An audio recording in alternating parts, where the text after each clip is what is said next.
வணக்கம் and welcome. இது மாலை முரசு தொலைக்காட்சியின் நெற்றிக்கண். இன்று நாம் விவாதிக்க இருக்கும் தலைப்பு தென் மாநிலங்களில் நடக்கும் 2ஆம் கட்ட தேர்தல். பரப்புரையில் தீவிரம் காட்டும் தலைவர்கள், வெற்றி யாருக்கு? ரைட், தமிழ்நாடு முடிஞ்சிருச்சு, அடுத்து ஆப்வியஸ்லி ஃபோக்கஸ் கேரளா, கர்நாடகா, தெலுங்கானா, ஆந்திரான்னு போக வேண்டியதானே. ரைட், இன்னைக்கு அதை பற்றி பேசுறதுக்கு தான் அரங்கத்துக்கு வந்திருக்கிற கருத்துக்களை அறிமுகப்படுத்தி விடலாம். அரங்கத்தில் நம்மோடு மூத்த அரசியல் விமர்சகர் திரு ரவீந்திரன் துரைசாமி அவர்கள். ஐயா வணக்கம். விடுதலை சிறுத்தை கட்சிகளிலிருந்து திரு சாரநாதன் ஐயா வணக்கம். வழக்கறிஞர் திரு பாண்டியன் அவர்கள் வணக்கம். இணையத்தின் வழியாக நம்மோடு இணைந்திருக்கிறார் வலதுசாரி சிந்தனையாளர் திரு ஸ்ரீராம். வணக்கம் ஸ்ரீராம். வணக்கம். விரைவில் நம்மோடு இணையிருக்கிறார்கள் காங்கிரஸிலிருந்து திரு இப்ராஹிம் அவர்கள். ரைட், நாம் இந்த மாதிரி விஷயங்கள், நம்பர்ஸ், ஓட்டு ப்ரெடிக்ஷன்ஸ் எப்படி போகுது அப்படின்னா நேரடியாக ரவீந்திரன் சட்டை தான் ஃபஸ்ட்டு போவோம் எப்பயுமே. Sir, you always been calling இந்த மாதிரி விஷயங்களில். ஸோ இங்கே முடிஞ்சிருச்சு சார், ஃபர்கெட் அபவுட் தமிழ்நாடு, அது பொட்டிக்குள்ளே போயாச்சு, உள்ளே வச்சுட்டோம். அது என்ன ஆக போகுதுன்றது ஜூலை 4 தெரிஞ்சிட போகுது.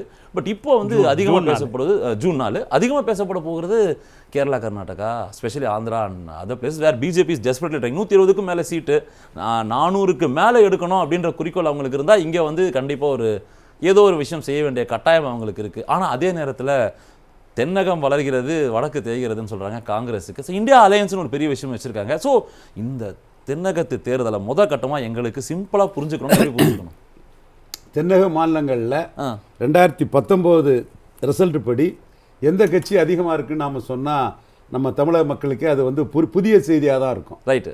பாஜக தான் 29 சீட் எடுத்து தென்னகத்திலே ஜாஸ்தி எம்பிக்களை பெற்ற ஒரு கட்சியாக. சவுத் இந்தியாவில் நம்பர் 1 பார்ட்டி பிஜேபி இண்டிவிஜுவலா. 2வது காங்கிரஸ், 3வது திராவிட முன்னேற்ற கழகம், 4வது ஒய்எஸ்ஆர் காங்கிரஸ், ஜெகனோட கட்சி இருக்குது. நீங்கள் கேரளாவை கேட்டீங்க. கேரளாவில் சட்டமன்றம்னா பினராயி விஜயன் வராரு, மக்களவைன்னா காங்கிரஸ் வராங்க. 20க்கு 19 வந்துட்டாங்க. இந்த தடவையும் நடந்த இடைத்தேர்தல்கள் ரிப்போர்ட் ஒரு இண்டிகேஷன் தான், ரிசல்ட் அல்ல. ராகுல் வயநாடில் நிற்கிறது, தென் காங்கிரஸ் கம்யூனிஸ்ட் மோதல், இது எல்லாமே பார்க்கும்போது வந்து மக்களவை தேர்தலில் பாரத் ஜோடோ யாத்திரை இதோட தாக்கம், இதில் எல்லாம் காங்கிரஸ் மீண்டும் பழைய இதை கேரளாவில் வர்றதுக்கான, கம்யூனிஸ்ட்டை தாண்டி அவங்க வர்றதுக்கான வாய்ப்புகள் இருக்குது. அதைத்தான் காங்கிரஸ்காரங்களும் ஸ்ட்ராட்டஜி பண்ணுறாங்க. பிஜேபி ஆற்றிங்கல்ல சூப்பராக இருக்குது, பிஜேபி திருச்சூரில் சூப்பராக இருக்குது, பத்தனந்திட்டாவில் பிஜேபி நல்லா இருக்குது, திருவண்ணத்தில் ராஜீவ் சந்திரசேகர் நல்லா இருக்குன்னு சொல்கிறது மூலமாக பாஜக எதிர்ப்பு வாக்குகள் வந்து கம்யூனிஸ்ட்டுக்கு போகாமல் காங்கிரஸுக்கே கன்சால்டேட் பண்ணுறதுக்கு தான் சசி தரூர் எல்லாருமே அனில் ஆண்டனி ஃபைட் கொடுப்பாருலாம் எதிரணி பேசுறதுக்கு காரணம்.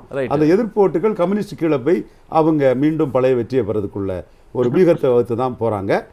அது நாம் இந்த முறை சிஏயில் உள்ள கடுமையான நிலைப்பாடு, காமன் சிவில் கோடில் உள்ள கடுமையான நிலைப்பாடு, இப்படி பாஜகவோட இஷ்யூஸில் காங்கிரஸ் கொஞ்சம் வட இந்தியாவுக்காக வளவள குளவலாக இருக்கக்கூடிய இஷ்யூஸில் நாங்கள் ஸ்ட்ராங்காக நின்று நாங்கள் வாக்கெடுப்பு பண்ணி கம்யூனிஸ்ட்டு நிற்கிறாங்க. என்னோட பார்வையில் பாஜக ஒரு 4-5 இடத்துல தான் ஃபைட் கொடுக்குறாங்க. அங்கேயும் காங்கிரஸ் தோக்கடிக்குங்கிற இமேஜ் திருவனந்தபுரத்தில் வரும்போது சசி தரூருக்கு தான் அந்த கிறிஸ்தவ முஸ்லீம். நான் அது இப்படி புரிஞ்சுக்கலாமா? கம்யூனிஸ்டோ காங்கிரஸோ யார் ஜெயிச்சாலும் போஸ்ட் போல் அப்படின்னு வரும்போது எந்த வித பிணக்கமும் இருக்காது, சுணக்கமும் இருக்காது. மத்தியில் இந்தியா அலையன்ஸ் போஸ்ட் போலை பற்றிங்கிறதோட கம்யூனிஸ்டாக காங்கிரஸாங்கிறதுல காங்கிரஸுக்கு அப்பர் காட்டு இருக்குது, அதை சொல்லிக்கலாம். தமிழ்நாடு நம்ம முடிஞ்சது, நம்ம ஏற்கனவே பலமுறை பேசிட்டோம். அடுத்து ஆந்திராவில் காங்கிரஸ் இல்லை. இப்போ தான் அந்த ஷர்மிளா ராஜசேகர ரெட்டியோட டாக்டர் மூலமாக ட்ரை பண்ணுறாங்க, ஒரு வாக்கு வலிமை வரலாம். அந்த அம்மா ஒரு ஃபைட்டர் தான், ஜெகன் உள்ளே இருக்கும்போது அந்த அம்மா ஃபைட் பண்ணாங்க. அதுக்கு பிறகு சிப்ளிங் ரெவலியில் உள்ளுக்குள்ளே அவங்க மீண்டும் ஒரு ஃபோல்ஸாக வர்றதுக்கு முயற்சி பண்ணுறாங்க. சீட் கன்வெர்டபிலிட்டி அங்கே இல்லை. அங்கே விர்ச்சுவலி ஜெகனுக்கும் சந்திரபாபுக்கும் உள்ள ஃபைட்டு தான். சந்திரபாபு ஒரு கட்டத்துக்குள்ள மோடியை கவிழ்த்துட்டு பிரமிஷா வர நினைச்சவர் கடைசியில் ராமர் கோயிலில் போய் நின்னதும் நம்ம எல்லாருமே பார்த்தோம். இப்போ அலைன்ஸ் வச்சுருக்காங்க, ஜெகன், சந்திரபாபு. பாஜக 6 சீட்டு கொடுத்துருக்காப்புல. காரணம் 2014 மோடியால் தனக்கு கை கொடுத்தது ஜெகனை வீழ்த்திச்சு. 2019 நம்ம பிரமிஷா ஆக முயற்சி பண்ணதில் மோடி டாக்டிக்கலாக ரிட்ரீட் பண்ணிக்கிட்டு ஜெகன் வர்றதுக்கு மறைமுகமாக உதவிட்டாங்கன்னு சொல்லும்போது அவர் கூட்டணியில் வந்திருக்காங்க. அங்கே பாஜக சந்திரபாபு நாயுடு புண்ணியத்தில் இருக்குது, சந்திரபாபு நாயுடு புண்ணியத்தில் தான் அது இருக்குது, அதில் மாற்றம் இல்லை. ஆனால் காங்கிரஸ் அதுவும் இல்லைங்கிற நிலைமை தான் ஆந்திராவில் இருக்குது. தெலுங்கானாவில் காங்கிரஸ் ஏறும். ஏன்னா தெலுங்கானாவில் மேடக் தொகுதி இருந்த இடம், இந்திரா காந்தி பெருசாக வெற்றி பெற்ற இடம், அங்கே சட்டமன்றத்தோட காங்கிரஸுக்கு அங்கே அதிக வாக்குகள் கிடைக்க வாய்ப்பு இருக்குது. அதே மாதிரி பாஜகவும் அங்கே சட்டமன்றத்தோட மக்களவைக்கு அதிக வாக்கு கிடைக்க வாய்ப்பு இருக்குது. எப்படின்னா 7% சட்டமன்றத்தில் எடுத்தவங்க பாராளுமன்றத்தில் 19 எடுத்தாங்க. இப்போ சட்டமன்றத்தில் 14 எடுத்தவங்க மக்களவையில் ஒரு 25% வாக்கு வர எடுக்க வாய்ப்பு இருக்குது. 4 சீட்டு ஜெயித்திருக்காங்க. அதில் 3 சீட்டு முஸ்லீம் டாமினேட்டட் சீட்டில் ஒரு 45% வாக்கெடுத்து ஜெயித்த இடம் மும்முனை போட்டியில் தப்பிடுவாங்க. 35% வாக்கெடுத்த அடிலாபாத் சீட்டில் காங்கிரஸ் பின்னாடி கிறிஸ்டின் முஸ்லீம்ஸ் திரண்டுட்டாங்கன்னா திருவனந்தபுரத்துலலாம் சொல்கிறோம் இல்லையா, அந்த மாதிரி ஒரு சூழலை வந்தோன்னா அந்த ஒரு சீட்டு அடிபடலாம். அதே வேளையில் இன்னும் 2 சீட்டு 2வது இடம் வந்த 2 சீட்டுக்குள்ளே வெற்றி பெறலாம். அங்கே வந்து ராகுல் காந்திக்கு ஆதரவு வளையம் கூடுதலாக இருக்கும், மோடிக்கும் ஆதரவு வளையம் இருக்குது.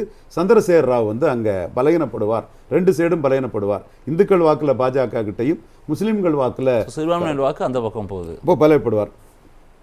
அடுத்து கர்நாடகா. அதுதான் கேட்கணும். கர்நாடகா ஆட்சி இழந்திருக்காங்க பாஜக. கர்நாடகாவில் 4 மக்களவை தொகுதியில் பாஜக தொடர்ந்து வெற்றி பெற்றுட்டு இருக்குது. சட்டமன்றம் எப்படி இருந்தாலும் மக்களவை தொகுதியில் 4 மக்களவை தொகுதியில் வெற்றி பெற்றுட்டு இருக்கு. அதுவும் ஒரு கட்டத்தில் 2% உயர்ந்து வந்து ஒரு இந்து கன்சால்டேஷனில் லிங்காயத் கன்சால்டேஷனில் ஏறி வந்தவங்க இப்போ தேவகவுடாவையும் கூட்டணியில் சேர்த்து ஒக்காலிகாவும் கன்சால்டேட் பண்ணி அர்த்தமெட்டிக்கலி ஒரு நல்ல ஸ்ட்ரென்த்தில் பாஜக அணி இருக்கிறாங்க. பாஜக ஸ்ட்ரென்த்து ப்ளஸ் ஒக்காலிகாஸ் ஆதரவு பெற்ற ஜேடிஎஸோட ஸ்ட்ரென்த்து. அதில் ஜேடிஎஸ் முஸ்லீம் வாக்குகளை காங்கிரஸுக்கிட்ட இழந்துடுச்சு. அதனால தான் அவங்க வேறு வழி இல்லாமல் இங்கே கூட்டணிக்கு வராங்க. கர்நாடகாவும் பாராளுமன்றம்னா ராகுல் காந்திக்கு, அதாவது இந்திரா காந்தி குடும்பத்துக்கு அதிக வாக்கு கொடுக்கக்கூடிய மாநிலம். கேரளா பாராளுமன்றம்னா சீட்டு கொடுக்குதான்றது ஒரு கேள்வி இருக்குல்ல. வர்றேன் அது நீங்கள் உங்கள் கேள்வி சரியான கேள்வி, அந்த கேள்விக்கும் பதில் இருக்குது. கர்நாடகா, கேரளா, தெலுங்கானா, தமிழ்நாடு, இதில் 3 இடத்துல சீட்டு கொடுத்துரும். கர்நாடகாவில் மோடிக்கும் ராகுல் காந்தியோட பெரிய வலிமை இருக்குது. அதனால தான் 4 முறை 2 முறை வாஜ்பாய் அத்வானி நின்ன கடைசி தேர்தல்கள்லையும் அவங்க வெற்றி பெற்றாங்க. 4 முறை பாஜக கடைசியாக வெற்றி பெற்றிருக்காங்க. கடைசி 2 தேர்தல்லையும் கடைசியாக வந்த 19 மோடி பெரிய வெற்றி பெற்றிருக்கிறாரு. கூடுதலாக தேவகவுடா கூட்டணி வச்சிருக்கிறாரு. இதுதான் என்னோட அசஸ்மெண்ட் படி. கடந்த கால இதையும் இன்னைக்குள்ள அர்த்தமெட்டிக் ஸ்ட்ரென்த்தும் கடந்த காலத்தில் மோடிக்கு எங்கெங்கெல்லாம் வேல்யூ இருந்துங்கிறதையும் அதை தாண்டி ராகுல் காந்திக்கு, அதாவது இந்திரா காந்தி குடும்பத்துக்கு தமிழ்நாட்டில் பெரிய வேல்யூ, கேரளாவில் வேல்யூ இருந்தது அடிப்படையிலையும் சம்பவ் பண்ணுறேன். மீண்டும் தென்னிந்தியாவில் அதிக சீட்டு வரக்கூடிய ஒரு கட்சியாட்டு பாஜகவே இருக்க வாய்ப்பு இருக்கு. பாஜக வாய்ப்பு இருக்கு. அப்போ இவ்வளோ கட்சிகள் ஒன்று சேர்ந்து இந்தியா அலையன்ஸ் போட்டாலும் சிங்கிள் லார்ஜஸ்ட் இண்டிவிஜுவல் பார்ட்டியாக பாஜக வரும்ன்றது உங்களுடைய கணிப்பாக இருக்குது. நான் பாண்டியன் சார்ட்ட தான் அந்த கேள்வி வைக்கணும்னு. சார், அதாவது கொஞ்ச நாள் முன்னாடி சொல்லப்பட்டது தெலுங்கானாவில் காங்கிரஸ் வந்துருச்சு, பாஜக பெருசும் எதிர்பார்க்கப்பட்டது வளரும், நாங்கள் பெருசாக வரல. கர்நாடகாவில் ஆட்சியை இழந்துட்டாங்க. கர்நாடகாவில் என்ன குற்றச்சாட்டு சொன்னாங்களோ, யாரெல்லாம் எதிர்த்து அவங்க வந்து வாரிசு அரசியல்னு பல விஷயங்கள் பேசினாங்களோ அந்த குமாரசுவாமி அவங்க கிட்ட தான் திருப்பி போயிருக்காங்க. இந்த பக்கம் வந்து இவர்கள் கட்சியிலிருந்து வெளியே போய் ஒருத்தர் சிஎம்மாகவே ஆகிறாரு தெலுங்கானாவில். ஸோ இத்தனை சிக்கல்கள் நடுவில் அவர் சொல்லக்கூடிய அந்த இண்டிவிஜுவல் நம்பர் 1 அப்படின்ற இடத்தை நோக்கி பாஜக நகர்வதற்கு வாய்ப்பு இருக்கா? இந்தியா அலையன்ஸ் என்ன கரெக்டாக பண்ணியிருக்காங்க அதை செக் பண்ணுறதுக்கு அப்படின்னு நம்ம புரிஞ்சுக்கணும். இல்லை, நம்ம ரவீந்திரன் சாரை வந்து நான் பெரிதும் மதிக்கக்கூடியது காரணம் வந்து அவர் சோசியல் இன்ஜினியரிங்கில் தமிழ்நாட்டில் மட்டும் இல்லாமல் இந்தியா லெவல்லையும் அவர் சொல்கிற புள்ளி வரத்துக்கு அவர் வந்து லாஜிக்காகவே அவர் வந்து எப்போதுமே அவருடைய கருத்தை வந்து கரெக்டாக அதுக்கு பின்னாடியே வந்து அது நமக்கு உள்ள கருத்து வேறுபாடு இருக்கலாம், ஆனால் அவர் வச்சிருக்கிற அந்த ஒரு இதை வந்து நம்ம மதிச்சுட்டு தான் ஒரு இதில் நம்ம எடுத்துக்கணும். அந்த இதில் அதுக்கு அடுத்தது நான் வரேன். அவர் சொன்னதில் பல விஷயங்கள் எனக்கு உடன்பாடு இருந்து மாற்ற கருத்து கிடையாது.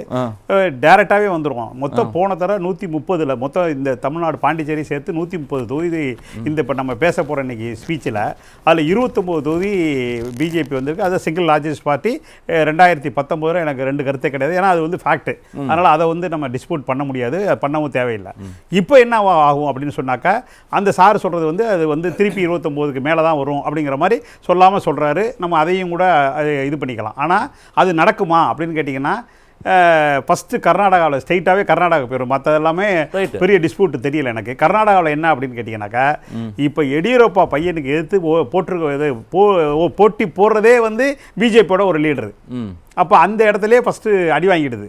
ஏன்னா அங்கே வந்து இவருக்கு சதானந்தா கவுடாவுக்கு சீட்டு கொடுக்கல, இவருக்கு எதிர்த்து போட்டி போடுறது பிஜேபியோட ஈஸ்வரப்பா. அப்போ இது என்ன பிரதிபலிக்குது? அது அல்லாமல் 40% கமிஷன் சொன்னது இப்போதான் கொஞ்ச நாளைக்கு உத்தரப்பிரதேசத்தில், மத்திய பிரதேசத்தில் பல இடங்கள்ல காங்கிரஸ் இதே நிலைமையில பார்த்துருக்கோம். ஆனால் தொடர்ந்து அங்கே ஜெயிச்சிருக்காங்க. காங்கிரஸ் எதிர்த்து அவங்க கட்சிக்காரே 4 பேர் நிற்பாங்க, 3 பேர் நிற்பாங்க. ஆனால் இங்கே நம்ம வந்து ஒருத்தரை வச்சு நம்ம அந்த முடிவுக்கு வந்துட முடியுமா? அப்படி பார்த்தீங்கன்னா வரக்கூடாது தான். ஆனால் பிஜேபி அந்த மாதிரி பார்ட்டியா இவ்வளோ நாள் இந்த 10 வருஷத்தில் அப்படின்னு கேட்குற கேள்விக்கு அநேகமாக ஸ்ரீராம் சார் பதில் சொல்லுவார்னு நினைக்கிறேன் அந்த கேள்விக்கு. அப்போ அந்த இடத்துல என்ன இருக்கு, ஏன் அப்படி வந்துச்சு அப்படின்ற கொஸ்டின் வந்து பெருசாக இருக்கும். அப்போ அதை கூட்டி கழிச்சு கரெக்டாக பார்த்தீங்கன்னா கடைசியில் 28 தொகுதி உள்ள கர்நாடகாவில் 14 வருமா பிஜேபி அப்படிங்கிறதா என்னுடைய கேள்வி. இதுல கர்நாடகாவில் மட்டும் வந்துச்சுன்னா சார் சொல்ற single largest party in South இந்தியாவில் பிஜேபி இருக்காது. அவர் ஒரு ஃபேக்டோட சொல்றாரு. அவர் என்ன சொல்றாரு, கடந்த 4 முறையும் சட்டமன்றங்கள் மாறி மாறி வந்திருக்கு. சட்டமன்றத்தில் மிகப்பெரிய வெற்றியை வந்து காங்கிரஸ்க்கு கொடுத்தாலும் அந்த பாராளுமன்றத்தில் வேறு கோணத்துல மோடியை பார்க்கறாங்க. அவர் சொல்றதே நீங்க இப்போ வந்து இப்போ தெலுங்கானாவில் இதுவரை வந்து ரொம்ப காலத்துக்குள்ள வந்து அங்க காங்கிரஸ் கிடையாது. முதல் முறையா அங்க ஆட்சி அமைச்சிருச்சு. இப்போ கர்நாடகாவில் வந்து காங்கிரஸும் ஆட்சி பண்ணியிருக்கு, பிஜேபியும் ஆட்சி பண்ணியிருக்கு. ஆனா இந்த கடைசி இந்த பிஜேபி கவர்மெண்ட்டு மிக ஸ்ட்ராங்காக இருக்கிற இந்த வருஷத்தில் 9வது வருஷத்தில் இந்த மாற்றம் ஏற்பட்டுருச்சு. ரைட்டு. அப்போ நார்த்து ஃபுல்லாக நீங்கள் 3 ஸ்டேட்டில் வந்து இப்போ கடைசியாக நடந்த 5 ஸ்டேட்டில் 3 ஸ்டேட் வந்து நல்லா ஜெயிச்சிருக்கு யார் பிஜேபி. அப்போ அப்படி இருக்கிற பட்சத்தில் தெலுங்கானாவிலையும் கர்நாடகாவிலையும் காங்கிரஸ் வந்திருக்கு. அப்போ என்ன மாற்றத்தை கொடுக்க போகுது அடுத்தது அப்படின்னு பார்த்தீங்கன்னாக்கா அது வந்து இந்தியா கூட்டணிக்கு இப்போ அடுத்தது இப்போ எலக்ட்ரல் பாண்டு இந்த மாதிரி பல விஷயங்கள் இருக்குது. இதில் ஒரு 2-3% பிஜேபிக்கு குறைஞ்சாலே சீட்டு கன்வெர்ஷபிள் வரும்போது 13-14 தான் வரும் கர்நாடகாவில். ஏற்கனவே வாங்கின தெலுங்கானாவில் 4 சீட்டு வாங்கியிருந்தாங்க பிஜேபி, அதுலேயும் குறையறதுக்கு வாய்ப்பு இருக்குது. சாரே ஒரு சீட்டு தலைவர்கள் ஆனால் அங்கே தீவிரமான பரப்புரையில் இருக்காங்க. அது சரி கட்டதான எல்லா முக்கிய தலைவர்களும். கேரளாலாம் பார்த்தீங்கன்னா அண்ணாமலை கூப்பிட்டுருக்காங்க. மோடி போய் என்ன பேசியிருக்காருன்னா வெளிநாட்டு சதி பண்ணுது என்ன வந்துன்னு. அதுக்கு 2 உதாரணம் இருக்குது. ஒன்று வந்து இப்போ எலன் மாஸ்க் வரேன்னு சொல்லிட்டு கேன்சல் பண்ணிட்டாரு. அது பெரிய எனக்கு தெரிஞ்சு நெகட்டிவ் ப்ளோ தான் வந்து பிஜேபிக்கு. அதுக்கு முந்தி இன்னொரு பேர் பார்த்தீங்கன்னாக்கா நேஷனல் செக்யூரிட்டி அட்வைசர், அவர் பேர் சொல்கிறேன் நான் வந்து ஜேக் சுலிவான். அவர் வந்து 2 ட்ரிப்பாக வர்றதா போன வாரம் அறிவிச்சிட்டு கேன்சல் பண்ணிட்டாங்க. அப்போ இவர் மோடி சொல்கிறதும் இந்த மாதிரி கேன்சல் ஆகிறதையும் கம்பைன் பண்ணி பார்த்தீங்கன்னா ஏதோ ஒரு சிக்கல் இருக்கு. ஒருவேளை அவங்க தேர்தல் முடியட்டும், புதிய அரசு வரட்டும், நம்ம இந்த ஷெட்யூலை மாற்றிக்கலாம்னு நினைக்கலாம்ல. அப்போ 3வது முறை இந்த பிரைம் மினிஸ்டர் இல்லைன்னு ஆயிடுது இல்லை? ஏன் இந்த பிரைம் மினிஸ்டர் வந்ததுக்கப்புறம் 3வது முறை வந்து என்ன தப்பு இருக்கு? இல்லை அது அப்புறம் ஜூன் 4க்கு அப்புறம் அதான் சொல்கிறேன். இந்த பிரைம் மினிஸ்டர் எலெக்ஷனுக்கு அப்புறம் பார்க்க போகிறோம் சார். நம்ம கணிக்கிறதுக்கும் அவங்க வெளிநாட்டிலேருந்து ஏஜென்சி கழிக்கிறதுக்கும் நிறைய டிஃப்ரென்ஸ் இருக்கு. ரைட். நான் சீரம் பே கேக்குறேன். ஹிண்டன்பர்க்லேருந்து வந்தது எல்லாமே இந்த பீரியடு. ரைட். நான் சீரம் கேட்டு இப்ராஹிம் போயிடுறேன். சீரம் கணிச்சாச்சு, பார்த்தாச்சு. வெளிநாட்டிலேருந்து வரவங்களே எலான் மஸ்கு, சலிவன் இப்படி எல்லாருமே வரேன்னு சொல்லி நிறுத்திட்டாங்க. இப்போவே தெரியலையா அவங்களுக்கு மோடி வருவது கஷ்டம் 3வது முறை. குறிப்பாக சொல்லணும்னா சவுத் இந்தியாவில் எங்கப்பா இடம் இருக்குது கர்நாடகாவில், அப்படி கூட்டி கழிச்சு பாரு கணக்கு சரியாக வருன்ற மாதிரி 14 சீட்டு காணாமல் போகுது. அங்கே 4 இருந்துச்சு தெலுங்கானாவில், அது கிடைக்கிறதுக்கும் வாய்ப்பு இல்லை. தமிழ்நாட்டில் தெரியும் உங்களுக்கு கதை அப்படின்ற மாதிரி சொல்லும்பொழுது தென்னகத்தில் தேர்ந்துருச்சா அப்படின்ற கேள்விக்கு தேய்ந்தே விட்டது பாஜக. வாய்ப்பு இல்லை ராஜா, நம்ம நேர வடக்கு பார்க்கலாம் அப்படின்றாரு அட்வொகேட். உங்கள் பதில் என்ன? அவருடைய எதிர்பார்ப்பு அது அவர் அப்படிதான் சொல்லி ஆகணும். அவர் அப்படிதான் அவர் என்ன எதிர்பார்க்கலாம், நடக்க போறது இல்லை. 40 சீட்டு சவுத்துல மட்டுமே வரப்போகுதுன்றது என்னுடைய பார்வை. நிச்சயமாக திருப்பி கர்நாடகா ஸ்வீப். ஆல்ரெடி எடியூரப்பா நம்ம சித்தராமையாவோட அரசாங்கத்தோட அதிருப்தி, அவங்க சொன்ன அந்த 5 வாக்குறுதியில எதையுமே நம்ம தமிழ்நாடு மாதிரி பண்ணாததுனால அங்க மக்கள் ரொம்ப ரொம்ப கொந்தளிச்சு கிடக்காங்க. இதே 40% கமிஷன் அந்த Kempanna Karnataka state contractor association February 4ஆம் தேதி காங்கிரஸ் கவர்மெண்ட் மேல வச்சிருக்காரு. அந்த எந்த கான்ட்ராக்டர் இதை சொன்னாரோ, யார சொன்னாங்களோ அவங்க வீட்டுல லட்சமா பணம் எடுத்திருக்காங்க. So Kempanna 40% commission Congress government அழகா சொல்றாரு. அண்ணனுக்கு தெரியணும்னு நினைக்கிறேன், இல்ல அதை பத்தி அவங்க படிச்சுக்கிட்டோம். 100% தெலுங்கு. இந்த வாட்டி சவுத் ஸ்டேட்ஸ் எல்லா ஸ்டேட்லயும் பாஜகவோட உறுப்பினர் இருக்க போறாங்க. தமிழ்நாடை உட்பட, கேரளாவை உட்பட, தெலுங்கானா உட்பட, ஆந்திராவை உட்பட. எனக்கு ஒண்ணும் புரியல. இது நம்ம நம்பிக்கைன்னு பார்க்கலாமா? ஏன்னா நீங்க அவரோட நம்பிக்கைன்னு சொன்னீங்க, இது ஸ்ரீராமோட நம்பிக்கைன்னு புரிஞ்சுக்கலாமா? அப்ப ஆமா, நீங்க அவர் நம்பிக்கை வரக்கூடாதுன்னா என் நம்பிக்கை வருது. Right, okay, right. ஆமா, அவ்வளவுதான் விஷயம். எனக்கு லாஜிக் இருக்கு எனக்கு. ஏன்னா நீங்க சொன்ன மாதிரி போன வாட்டி அசம்பிளில தோத்து இருந்தாலும் 38% பாஜகவுடைய வாக்கு வங்கி குறையல. அது ஒரு ஜேடிஎஸ் ஓட ஒரு குறிப்பிட்ட இடத்துல குறைஞ்சதுனால வந்தது காங்கிரஸ். ஆனா வந்தாங்க, அதுல மாற்று கருத்து இல்ல. போன வரையும் இதே மாதிரி பாஜக தோத்த போது, காங்கிரஸ் வந்த போது, அதுக்கப்புறம் நடந்த பார்லிமெண்ட் எலெக்ஷன் ஸ்வீப் 25. சோ இந்த வாட்டியும் திருப்பி அதுதான் நடக்கும் கர்நாடகால. நீங்க தெலுங்கானால 6% இருந்த பாஜக வந்து போன அசம்பிளியில 13% வாக்குகளை எக்ஸ்ட்ரா வாங்கின பாஜகவுக்கு எப்படி தெலுங்கானால எம்பிகள் கம்மியாகும்? எனக்கு அந்த லாஜிக்கே புரியலையே. இந்த முறை இல்ல, நான் என்ன சொல்லனா, இந்தியா அலையன்ஸ்னு ஒரு கட்சி வச்சிருக்காங்க. அதுல வந்து தென்னகத்தில் குறிப்பாக பலம் பொருந்திய கட்சிகள்லாம் இருக்காங்க. தென்னகத்துல இருந்து நம்ம பார்க்கிறோம். கிட்டத்தட்ட வந்து திமுகவில் தொடங்கி அஃப்கோர்ஸ் பெரிய கட்சிகள் எல்லாமே இருக்கு. இந்தியா அலையன்ஸ் ஒரு கூட்டணியில அங்க இருக்கு. இங்க வந்து பாஜக அங்கங்க ரீஜனல் கூட்டணி தானே வச்சிருக்கு. இப்போ குமாரசாமி ரீஜனல் பார்ட்டி, ஆனா இங்க வந்து ஒரு மெகா அலையன்ஸ்ல இருக்கு. எங்க எங்க கூட்டணியில, இந்தியா கூட்டணியில அந்த கூட்டணி எங்க இருக்கு? இன்னைக்கு கூட பினராயி விஜயனும் ராகுல் காந்தியும் சம்மடி அடிச்சுக்கிறாங்களே. இங்க டி ராஜான்ற ஒரு கம்யூனிஸ்ட் தலைவர் வந்து தமிழ்நாட்டுல ராகுல் காந்தி பிஎம் ஜோக் அடிக்கிறாங்க பாருங்க. தமிழ்நாட்டுல வந்து ராஜீவ் காந்தி தான் பிஎம் ஆகணும்னு சொல்றாங்க. அதே ராஜாவுடைய மனைவி கேரளால அவர் எம்பி கூட ஆகக்கூடாதுன்னு அங்க ஃபைட் பண்றாங்க. யாரை ஏமாத்துறாங்க இந்த இண்டி கூட்டணி? இதெல்லாம் மக்களுக்கு நன்றா. இன்னைக்கு உமர் அப்துல்லா சொல்லியிருக்காரு கேரளால, இந்த இண்டி கூட்டணி எல்லாம் எங்க வேலைக்காவது கேரளா காஷ்மீர்ல நாங்களே தனித்து தான் போட்டிட போறோம். இந்திய கூட்டணி எல்லாம் கிடையாதுங்க. அதெல்லாம் அங்கங்க பிச்சுன்னு ஒட்டின்னு போற கூட்டணி. அதை பத்தி எல்லாம் எந்த பயமும் இல்ல, எந்த பிரச்சனையும் இல்ல. தெலுங்கானாலையும் நீங்க பார்க்க தான் போறீங்க எவ்வளவு எம்பி வாங்க போகுது பாஜகன்னு. அந்த போட்டியே இப்ப பாஜகவும் காங்கிரஸ் தான். பிஆர்எஸ் காணாம போச்சு. ஆந்திர பிரதேஷ்லயும் நிச்சயமாக ஜெகனை வீழ்த்தி நாயுடு, பவன் கல்யாண் பாஜக அடிக்க தான் போது பார்க்க போறீங்க. இந்த இடத்துல நம்ம பல விஷயங்களை பேசுறோம். கேரளாலையும் நீங்க என்னதான் கூட்டு சதி செய்தாலும் கேரளாலையும் 3 எம்பி ஆக மட்டும் சவுத் இந்தியால இருந்து 40 எம்பிகளை பாஜக தொட போது வாயில் வைத்து அடித்துக் கொள்வர்கள் அடித்துக் கொள்ளலாம். ரைட், அத ஒரு கேள்வி மட்டும் கேட்டு போயிடுறேன். நீங்க இதெல்லாம் நம்ம நம்பிக்கையின்பாலும் பேசுறேன், களத்துல இருக்கிற லாஜிக்கோட பேசுறோம்னு சொல்லும் பொழுது காங்கிரஸ் முக்து பாரத், அதாவது காங்கிரஸ் இல்ல இந்தியா அப்படின்னு தான் வந்து போன 2019லயே வந்து கேம்பெயின் வச்சாங்க பிஜேபி. ஆனா அது என்னன்னு தெரியல, வடக்குல ஓகே, தெற்குல பாத்தீங்கன்னா தெலுங்கானால ஜெயிக்கிறாங்க, கர்நாடகால ஜெயிக்கிறாங்க, தமிழ்நாட்டில் ஒரு வெற்றி கூட்டணியில உட்காந்துட்டு இருக்கோம்ன்றாங்க, கேரளாவிலையும் பாத்தீங்கன்னா எங்களுக்கும் கம்யூனிஸ்டுக்கும் தான் ஃபைட்ன்றாங்க. அப்ப காங்கிரஸ் வளர்ந்து தானே போயிருக்கு. பாஜக வில் வர்க். காங்கிரஸ் முக்த் பாரத்க்குன்னா அந்த நாட் அபவுட் த பார்ட்டிங்க. அவங்க அரசாட்சியில் இருக்கக்கூடாது, ஆளக்கூடாது என்பதுதான் பாஜகவுடைய நிலைப்பாடு. கட்சி இருக்கலாம், கட்சி இருக்கணும்ன்ற பத்திலாம் அங்க பேச்சே இல்லை. ஸோ ஆமா, they will still work towards Congress Mukt Bharat தான். அதுல மாற்று கருத்து இல்லதான். அதுதான் பாஜக செய்யும். அவர்களை ஆட்சியில் எங்கேயும் அமர வைக்கிறதுக்கான வாய்ப்புகளே தரக்கூடாது என்பதுல மாற்று கருத்து இல்லை. நீங்க அதை நீங்க வந்து தென்னிந்தியால பாஜக எங்க கரெக்டா சொன்னாரு ரவீந்திரன், யாருக்கும் தெரியுமோ தெரியாதோ 29 நம்பர் ஆஃப் சீட்டை வச்சு காங்கிரஸோட அதிகமான சவுத் இந்தியால அது இன்னும் மேல மேல அதிகமாகும். காங்கிரஸ் தமிழகத்துல எங்கேயாவது வளருமா, ஆட்சியை பிடிப்பாங்களான்னு கேட்டு சொல்லுங்க. அந்த மாதிரி எண்ணமாவது இருக்கான்னு கேட்டு சொல்லுங்க.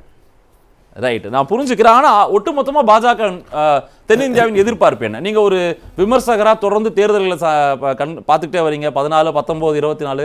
இந்த முறை தென்னகத்துல ஒட்டுமொத்தமா பாண்டியன் சார் 130க்கும் மேல சீட் இருக்கு.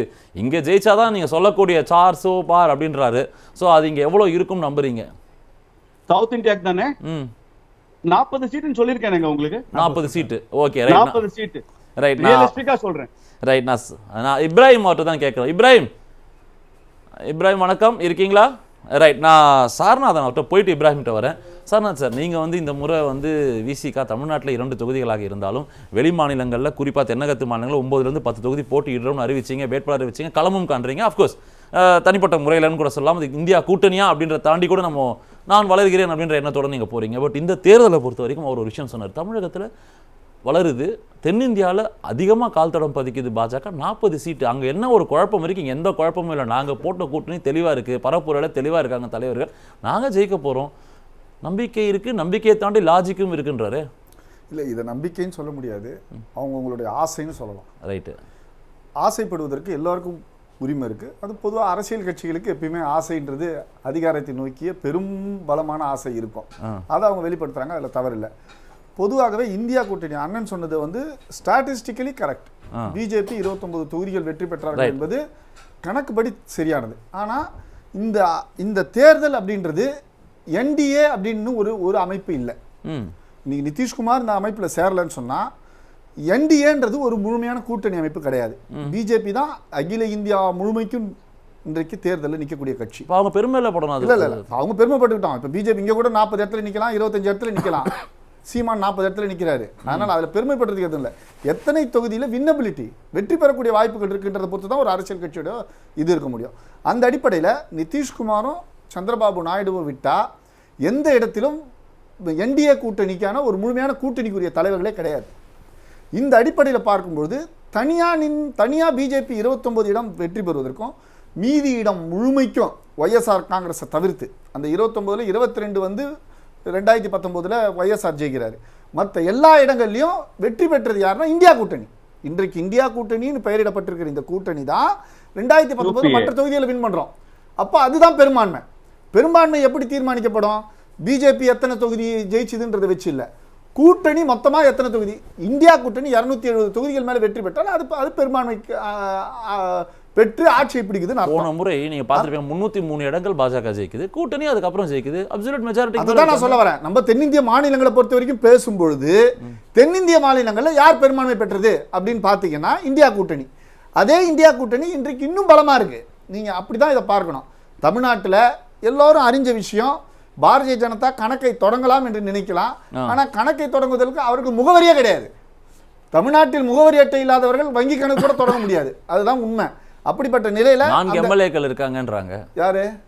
அதிமுகவோட கூட்டணி அமைச்சப்போ தொண்டர் பலம் இல்லாத கட்சி, கட்டமைப்பு இல்லாத ஆள் இல்லாத ஒரு கட்சி தமிழ்நாட்டில் அதிமுக திமுகவோடு இணையாம வெற்றி பெற முடியும், கணக்கை தொடங்க முடியும்னு நினைச்சா அது 14 தேர்தலில் பொன் ராதாகிருஷ்ணன் ஜெயிக்கிறார். எப்படி புரியுது? அதுதான் 2014க்கு அப்புறம் ஒரே ஒரு தொகுதியில பாட்டாளி மக்கள் கட்சியும் மற்ற விஜயகாந்த் கட்சியும் வைகோ கட்சியும் எல்லா கட்சியும் ஒருங்கிணைந்து அவர்கள் பெற்றது ஒரு தொகுதி. 2019 அதிமுகவோடு சேர்ந்தே அவர்கள் எல்லா தொகுதியிலும் தோற்றாங்க. 2016 சட்டமன்ற தேர்தல் எப்படி பார்க்கறது? ஏன்னா விசிகாவும் தனிச்சு தான் வந்தாங்க, கூட்டணிக்குள்ள வந்தாங்க. ஆமா, நாங்க தனியா நின்னாலும் எங்களுக்குரிய ஓட்டை நாங்க எல்லா காலகட்டத்திலும் நிரூபிச்சுட்டு இருக்கோம். ரெண்டாவது, நாங்கள் எந்த பக்கம் இருக்கிறோமோ அந்த இடம் வெற்றி பெறுகிற இடமா இருக்கு. ஆனால் பாரதிய ஜனதா கட்சி எந்த இடத்தில் சேர்ந்தார்களோ அது தோற்கிற இடமா இருக்கு. அதுதான் தமிழ்நாட்டினுடைய நிலவரம். நம்ம அரசியல் தென்னகத்துள்ள வைத்து நம்ம பார்க்கும்போது இந்தியா கூட்டணி பலமா இருக்கு. தமிழ்நாட்டில் அவர்கள் கணக்கு இல்லை. சென்ற முறை கர்நாடகாவில் பெற்ற ஓட்டுகளை அவர்களால் பெற முடியாது, சீட்டுகளை பெற முடியாது. ஏன்னா ஜேடிஎஸோடு சேர்ந்ததுன்றது வந்து ஒரு ஒவ்வாத கூட்டணி. அதை வந்து மக்களால் ஏற்றுக்கொள்ள முடியாத சூழல் தான் கர்நாடகாவில் இருக்குது. கர்நாடகாவில் பொதுவாக பாரதிய ஜனதா கட்சிக்கு மோடிக்கு ஆதரவு இருந்தாலும் சென்ற முறை ஒன்றும் இல்லை, ஓல்டு மைசூர் தொகுதி எடுத்துப்போம். சென்ற முறை இவர் தேவகவுடாவுடைய வாரிசு தான் நின்னார், நிக்கில் குமாரசாமி. அவரை எதிர்த்து நின்றவர் சுயேட்சாக நின்ற சுமலதா அம்பரீஷ். அவரை பாரதிய ஜனதா ஆதரிச்சது, அவங்க ஜெயிச்சாங்க. இப்போ சுமலதா அம்பரீஷுக்கு கொடுக்காம ஜேடிஎஸ்க்கு அந்த சீட்டை கொடுத்துருக்குறாங்க. அப்போ சுமலதா அம்பரீஷை வந்து வற்புறுத்தி இந்த முறை தேர்தல் நிக்க விடாம பண்ணியிருக்கிறாங்க. இதுவெல்லாம் வந்து நம்ம ஒரு கேண்டிடேட்டுக்கு அந்த சீட் அங்கே கொடுக்கல அப்படின்னு சொன்னா, நான் ஒரே கேள்வி மட்டும் வச்சிருக்கேன் இந்த இடத்துல. நீங்க தமிழ்நாட்டை எடுத்துக்கோங்க, எத்தனை சிட்டிங் எம்பிஸ்க்கு கொடுக்கலைங்க? இல்ல, சீட்டு கொடுக்காததை பத்தியே நான் சொல்லல. இந்த எந்த கூட்டணியை எந்த கட்சியை எதிர்த்து அவர்கள் நின்றார்களோ அந்த கட்சியோடு கூட்டணி அமைக்க வேண்டும் என்பதற்காக தன்னுடைய வேட்பாளரை நம்ம இப்படி திரும்பி நம்ம இப்படி ரிவர்ஸ்ல பார்க்கலாமே. நீங்க என்ன தப்பு இருக்கு? தப்பு சொல்லல, தப்பு சொல்லல. மக்களுடைய ஆதரவுன்றது அதுக்கு வராது. நான் ஒரே கேள்வி வச்சிருக்கேன். இப்போ இது ரிவர்ஸ்ல பாருங்க, ஒரு ஆர்கெஸ்ட்ரேட் பண்றாங்க, ஒரு கூட்டணி போகுது. இது ஒவ்வா கூட்டணி சொன்னாலும் ஏதோ ஒரு காலகட்டத்தில் காங்கிரஸ் ஆதரவோடு குமாரசாமி முதல்வராகவே இருந்திருக்காரு. ஸோ இந்த ஃபார்முலா நம்ம ஒன்று ட்ரை பண்ணலாம் அப்படின்னு அவங்க பண்றது தப்பு? தவறே கிடையாதுங்க, தவறு கிடையாது. இப்போ ஒரே ஒரு விஷயம் என்னன்னா, இப்போ பாட்டாளி மக்கள் கட்சி திமுகவோட சேரலாம், அதிமுகவோட சேரலாம், இல்லை பிஜேபியோட சேரலாம். இது கூட்டணி மாறுவது அது வேற. ஆனால் இந்த கூட்டணி எப்படி இருக்குன்னா, பாரதிய ஜனதாதள செக்குலர் கட்சியுடைய கூட்டணி என்பது நேரெதிர் கூட்டணி. கிட்டத்தட்ட எப்படி நேரெதிர் கூட்டணினா, லிங்காயத் சமூக அமைப்புகளை வந்து ஒருங்கிணைக்கக்கூடிய ஒரு கட்டமைப்பை கொண்டிருக்கிறது பாரதிய ஜனதா கட்சி. இவர்கள் ஒக்கலிகா சமூக மக்களை ஒருங்கிணைக்கக்கூடிய கட்சியாக தன்னை அடையாளப்படுத்துகிறது தேவகவுடாவுடைய கட்சி. இதில் 2 சமூகங்களும் ஒன்றாகுமா? இவர்கள் தன்னுடைய தேவைக்காக வைக்கப்படுற இந்த கூட்டணி 2 பெரும்பான்மை சமூகங்களை ஒன்றிணைக்குமா, எதிரெதிராக திருப்புமா? காங்கிரஸ் பொதுவான தளத்தோடு நிற்கும் பொழுது காங்கிரஸுக்கு அந்த ஆதரவு பெறுவதற்காக வாய்ப்பு தான் அதிகம். கேரளாவை பொறுத்த வரைக்கும் 20 தொகுதிகளிலும் இந்தியா கூட்டணி தான் போட்டியிடுது.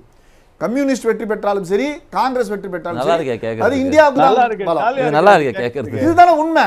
நாங்க தான் ஏற்கனவே எங்க தலைவரே மிக தெளிவா சொல்லிட்டாரு, இது தேர்தலுக்கு முன்பாக நிர்ணயிக்கப்படுகிற தேர்தலுக்கு பின்பான கூட்டணி. அது மக்கள் மத்தியில். ஆனால் நம்ம அப்படி பேசுறோமா? கடுமையான வாக்குவாதம். அதாவது 2 நாளா முதல்வருக்கும் ராகுலுக்கும் நடக்கிற வாக்குவாதம் வந்து கிட்டத்தட்ட அதிமுக திமுகவோட படு பயங்கரமா இல்ல போய்கிட்டு இருக்கு. நீங்க ஆனா ரெண்டுமே இந்தியா அலையன்ஸ் தான் சொல்றீங்க. எப்படி புரிஞ்சுக்கணும்? வெற்றி பெறுகிற பாராளுமன்ற உறுப்பினர்கள் யாருக்கு ஆதரவாக இருக்க போகிறார்கள்? என்டிஏக்கு ஆன்டி என்டிஏ தானே, ஆன்டி பிஜேபி தானே.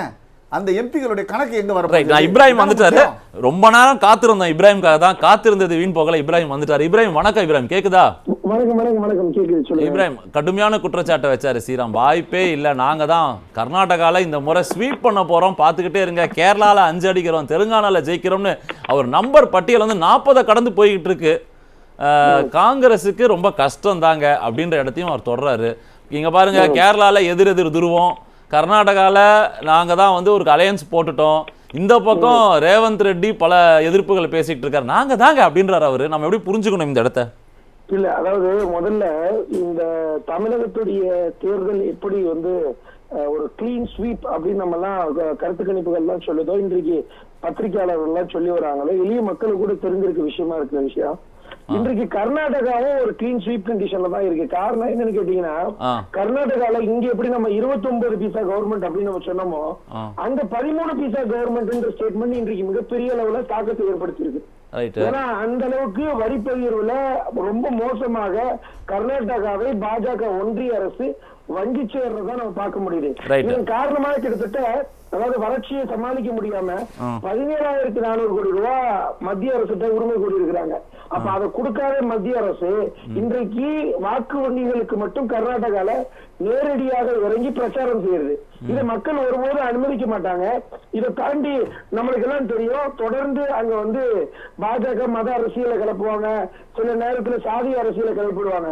இந்த முறை அந்த அங்க இருக்கக்கூடிய 2 பெரும் சமுதாயம் வந்து லிங்காயத் மற்றும் ஒக்காலிகர்கள் சமுதாயம். இந்த லிங்காயத் சமுதாயத்துடைய மதத்தின் தலைவராக இருப்பவர் வந்து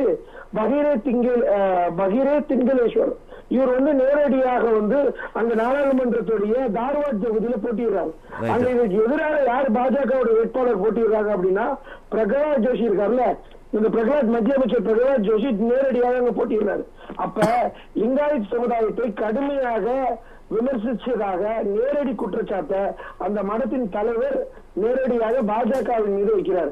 அப்ப கிட்டத்தட்ட உங்களுக்கு தெரியும், 34 எம்எல்ஏ லிங்காயத் சமுதாயத்தை சார்ந்த 34 எம்எல்ஏக்கள் கர்நாடகால இருக்கிறாங்க. மொத்த லிங்காயத் சமுதாயமும் பாஜகவின் எதிர்ப்பு நிலைக்கும் காங்கிரசுடைய ஆதரவு நிலைக்கும் இன்றைக்கு இருக்குது. இதை வந்து சரியான முறையில டி.கே. சிவகுமார் அவர்கள் மீது ஆதரவு நிலைப்பாடோட எடுத்து சொல்றாங்க காங்கிரஸ்.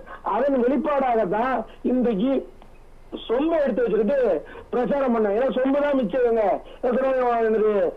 யோகிய வர சொம்ப எடுத்து வெடின்ற கதையா. இன்னைக்கு அந்த அளவுக்கு மோசமான நிலைமையில கர்நாடகாவை மிகப்பெரிய வறட்சி மாநிலமாக நிலவ போது மக்கள் எல்லாம் அந்த மிகப்பெரிய வறட்சியின் காரணமாக கஷ்டங்கள்ல ஈடுபட்டு இருக்கும் போது ஒரு வாக்கு வங்கிக்கு மட்டும் நேரடியாக பிரச்சாரம் செய்யறாங்க. அதை எடுத்துக்க மாட்டாங்க மக்கள். அதை தாண்டி இவர்கள் சாதி மத அரசியலை உபயோகப்படுத்தினத இன்றைக்கு அவர்களுக்கு எதிராகவே திரும்பி. ஒரு கேள்வி மட்டும் வச்சிடுறேன், நான் கேள்வி வச்சிடுறேன். என்னன்னா சார், நம்ம பேட்டர்னை பார்ப்போம் சார், மாறி மாறி ஆட்சின்ற மாதிரி மத்தியில மாநிலத்தில் எங்கள் தேவைக்கேற்ற அரசு, மத்தியில பாஜக தான் அப்படின்னு 4 தேர்தலாக சொல்லிக்கிட்டு இருக்காங்க மக்கள் அப்படின்னு ஃபேக்டோட ரவீந்திரன் துரைசாமி சொல்றாரு. ஸ்ரீராம் ஒரு படி மேலே போய் என்ன சொல்றாருன்னா, சார் கொடுத்த வாக்குறுதி எத்தனை நிறைவேற்றினாங்க சட்டசபை தேர்தல், இப்போதான் முடிஞ்சு, திரும்பி பார்த்தா பல வாக்குறுதி நிறைவேற்றப்படவில்லை, இன்னைக்கு இணைய ஷாம்பிள்ஸ், அதனால ஆட்டோமேட்டிக்கா ஐயோ நீங்களே வந்துருங்க அப்படின்னு எங்க பக்கம் திரும்ப போறாங்க அப்படின்ற ஒரு குற்றச்சாட்டை தான் அவர் வைக்கிறாரு. Is that so? இல்ல சொல்லுங்க. அதான் அந்த கேள்வியா தான் இந்த இந்த பிரச்சனைக்கு தலைவா நான் மிகப்பெரிய கேள்வி கேட்டுட்டேன்னு நினைக்கிறேன். அதாவது தொடர்ந்து மாறி மாறி ஜெயிப்பது.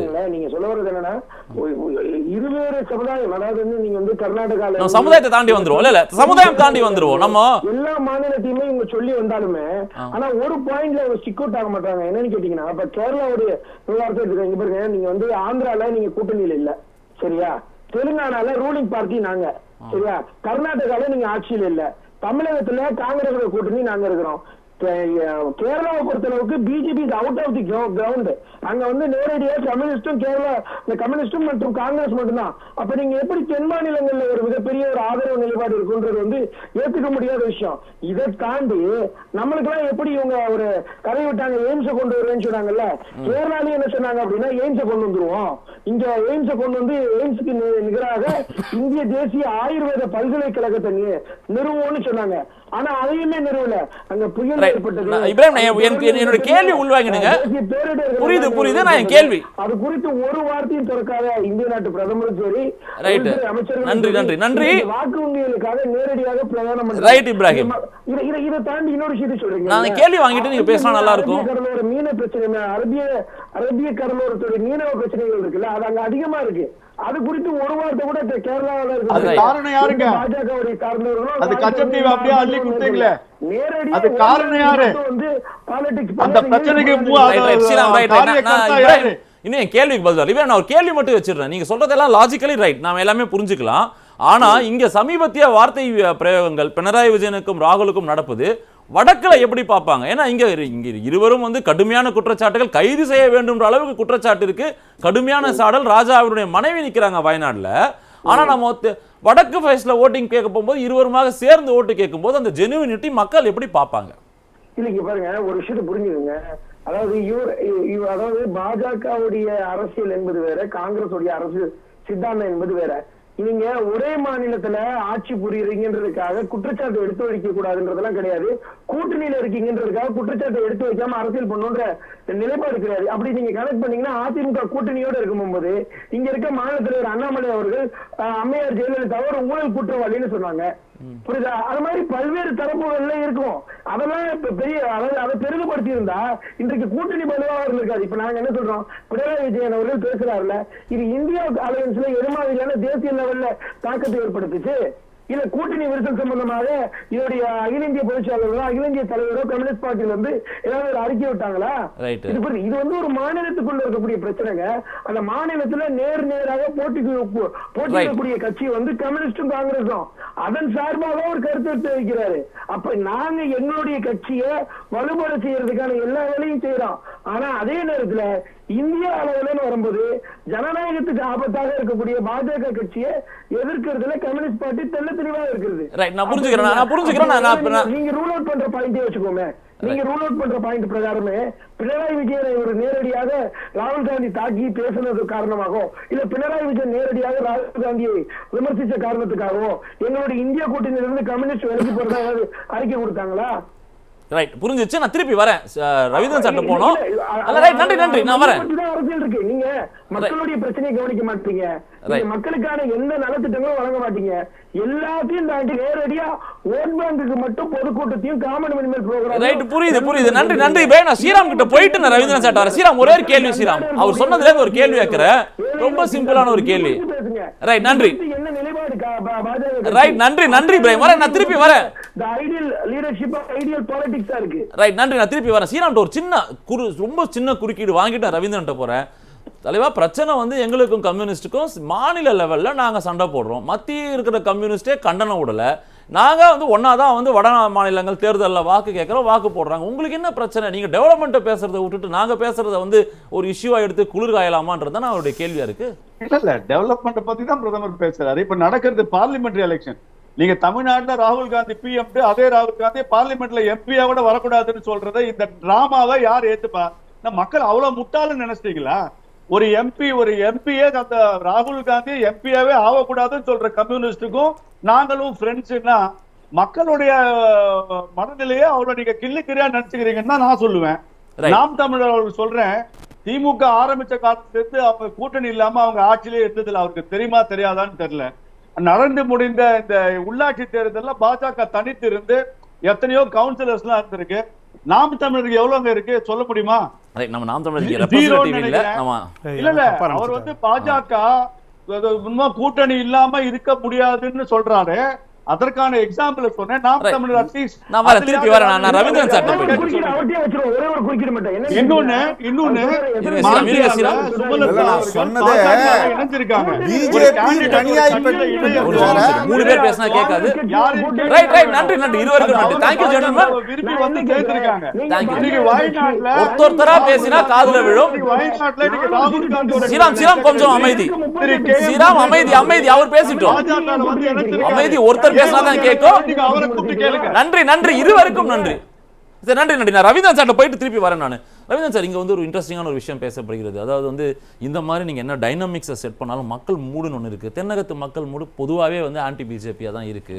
அவங்க ரீஜனல் பார்ட்டிஸ் இல்லைன்னா டெவலப்மெண்ட்டை நோக்கின விஷயங்களை நோக்கி நகராங்களே தவிர பிஜேபிக்கு இது மிகப்பெரிய சேலஞ்ச். இது வந்து 2014, 19 இப்போ 3வது தேர்தலில் அதை கிராக் பண்ண கஷ்டப்பட்டுக்கிட்டு இருக்காங்க அப்படின்ற ஒரு பொது வாதம் வைக்கப்படுகிறது. அப்படி என்ன சேலஞ்சஸ் அவங்களுக்கு இருக்குன்னு நினைக்கிறீங்க? ஆன்டி பிஜேபிங்கிற அந்த ஆட்டிடியூட் என்னன்னா, பிஜேபி ஒவ்வொரு ஸ்டேட்டாக வளர்ந்துட்டு இருக்காங்க. கர்நாடகாவில் வளர்ந்துட்டு நம்பர் 1 பார்ட்டிங்கிற அந்தஸ்தை ஒரு 4 எலெக்ஷனில் பார்த்தா கர்நாடகாவுக்குள்ளே அவங்க இருக்கிறாங்க. ஸ்டேட் வைஸு காங்கிரஸும் ஈக்குவலாக இருக்காங்கங்கிற மறுக்கிறதுக்கு இல்லை. இருந்தாலும் அவங்க ஃப்ரண்ட் லெவல் பிளேயருங்கிறத அவங்க வந்துட்டாங்க. ஆந்திராவில் இல்லை, இப்போ மீண்டும் ரிவோக் பண்ண பார்க்காங்க. தமிழ்நாட்டில் பெருசாக வளர்கிறதுக்கான முயற்சி ஈடுபடுறாங்க. கேரளாவில் 2 ஆன்டி பிஜேபி ஃபோர்ஸஸுக்கு இடையில் உள்ள ஃபைட்டில் இவங்க நுழைஞ்சு போக முடியலை. அதுதான் கேரளாவில் அவங்களுக்கு பெரிய ஒரு இடர்பாடாக இருக்குது. பட் ஒரு 2 இலக்க சதவீதத்தில் கேரளாவில் வந்துட்டாங்க. தமிழ்நாட்டில் இப்போ வந்து ஒரு பெரிய வாக்கு சதவீதத்தை பெற முடியுமாங்கிறத அவங்க அட்டோன் பண்ணுறாங்க. ஸோ பாஜக ஜனசங்கமாக இருந்து 6% இந்து மகாசபாவை வீழ்த்தி ஸ்டெப் பை ஸ்டெப்பாக வளர்ந்து வரக்கூடிய இடத்துல தென்னகத்தில் வந்து அவங்க முழுமையான ஒரு வளர்ச்சியை பெறாத போது கண்டிப்பாக இந்த முறை தென்னகத்திலையும் பெரிய வளர்ச்சியை பெறணுங்கிறதுக்காக தான் பிரதமர் மோடி வந்து 8 தடவை தமிழ்நாட்டுக்கு வந்து இன்னொரு விஷயம் வைக்கிறேன். வடக்குல அமைதியிலான இன்னும் ராகுல் காந்தியே இன்னைக்கு வயநாடு வராரு. அஃப்கோர்ஸ் லாஸ்ட் 2 எலெக்ஷன் நம்ம பார்த்தோம். தெலுங்கானாவில் ஜெயிக்கிறாங்க, கர்நாடகாவில் ஜெயிக்கிறாங்க. அப்போது இது காங்கிரஸ் தன்னுடைய ஒரு ஸ்ட்ராங் ஃபோர்ஸாக வடக்குல பாஜகனா நாங்கள் தெற்குல எங்களை பலப்படுத்திப்போம் அப்படின்னு இடத்தை நோக்கி நகர்றாங்களா? எப்படி போகுது அவங்களுடைய வியூகம்? என்ன பிரச்சனைனா, இதுவரை வடக்கில் காங்கிரஸும் இருக்கிறாங்க, வெற்றியும் பெற்றிருக்காங்க. இப்போ கூட இமாச்சலில் வெற்றி பெற்றிருக்காங்க, மத்திய பிரதேஷ், ராஜஸ்தான், சத்தீஸ்கரில் வெற்றி பெற்றாங்க. பார்லிமெண்ட் எலெக்ஷன் வந்தோம்னா இந்த டேட்டாவை என்னோட சகோதரர் இப்ராஹிம் ஒத்துக்குவார் நான் நம்புகிறேன். பார்லிமெண்ட் எலெக்ஷன் வந்துன்னா அசம்பிளியில் நல்லா இருக்கக்கூடிய காங்கிரஸ் கட்சி வட மாநிலங்களில் கீழே போகுது. அதே வேளையில் பார்லிமெண்ட் எலெக்ஷன் வந்ததுன்னா பாஜக அசம்பிளியில் தோற்றாலும் கூட பார்லிமெண்ட்டில் ரொம்ப மேலே போகுது. இதுதான் 14லையும் 19லையும் நடந்திருக்குது. இந்த அரசியல் இது 24லையும் நடக்குங்கிற ஒரு நம்பிக்கையில் தான் அவங்க 400 சீட்டு அவ்வளோ சீட்டுன்னு அவங்க ஹைப்பை கொடுக்கறது. பட் என்னோட பார்வை வெற்றி பெற்றுவாங்கங்கிறதுல நான் உறுதியாக இருக்கிறேன். அதுக்கு காரணம் 14லையும் 19லையும் லீடர் எபோத பார்ட்டியாட்டு மோடி வந்து வட இந்தியாவில் இருக்கிறது. அதே மாதிரி இப்போவும் இருப்பார். Stable government, able prime minister நாங்கள் தான். ஏன்னா அவங்க 400ங்கிற அந்த ப்ரொஜெக்ஷனுக்கே வந்து ஒரு நிலையான ஆட்சியை எங்களால் தான் கொடுக்க முடியும். அவங்க வந்து தங்களுக்குள்ள முரண்பாடான கூட்டணியை அவங்க வச்சுட்டு இருக்காங்கங்கிறத அந்த மெசேஜை ஹோல் இந்தியா எலக்ட்ரேட்டு கொடுக்கறதுக்கு தான் அதை பேசுகிறாங்க. ஸ்ரீராம் பேசுகிற அந்த கேரளா இது வந்து அதை மையமாக வச்சு தான் ஸ்ரீராம் பேசுகிறாரு.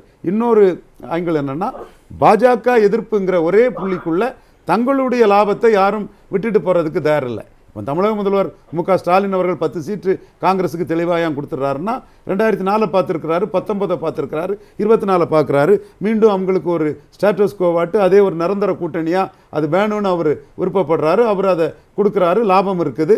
நமக்கு தமிழ் மண்ணில் நம்ம உள்ள விஷயங்கள் தெரியும். இதில் மறைச்சி பேச கொண்டுமில்லை. 71லேருந்தே திமுகவோ அண்ணா திமுகவோ இந்திரா காந்தி குடும்பத்தை ப்ரொஜெக்ட் பண்ணால் அவங்க வெற்றி பெறாங்கங்கிற ஒரு நிலைமை இருக்குது. ஆனால் இதே நிலைமையை வந்து வெஸ்ட் பெங்காலில் வந்து இவங்க மம்தா பானர்ஜி கொடுக்க தயாரில்லை. அவங்க கம்யூனிஸ்டையும் காங்கிரஸையும் பிஜேபிக்கு பி டீம்ங்கிறாங்க. இந்த பி டீம் அரசியலை வந்து கம்யூனிஸ்டையும் காங்கிரஸையும் வந்து அவங்க பி டீம்ங்கிற ஒரு கருத்தை முன்வைக்கிறாங்க. அப்போ பாஜக எதிர்ப்பு வாக்குகள் தனக்கே முழுமையாக கிடைக்குங்கிற இது நினைக்கிறாங்க. இன்னொன்று நாம் தமிழர் பற்றியும் ஒரு சின்ன விளக்கம் தான்.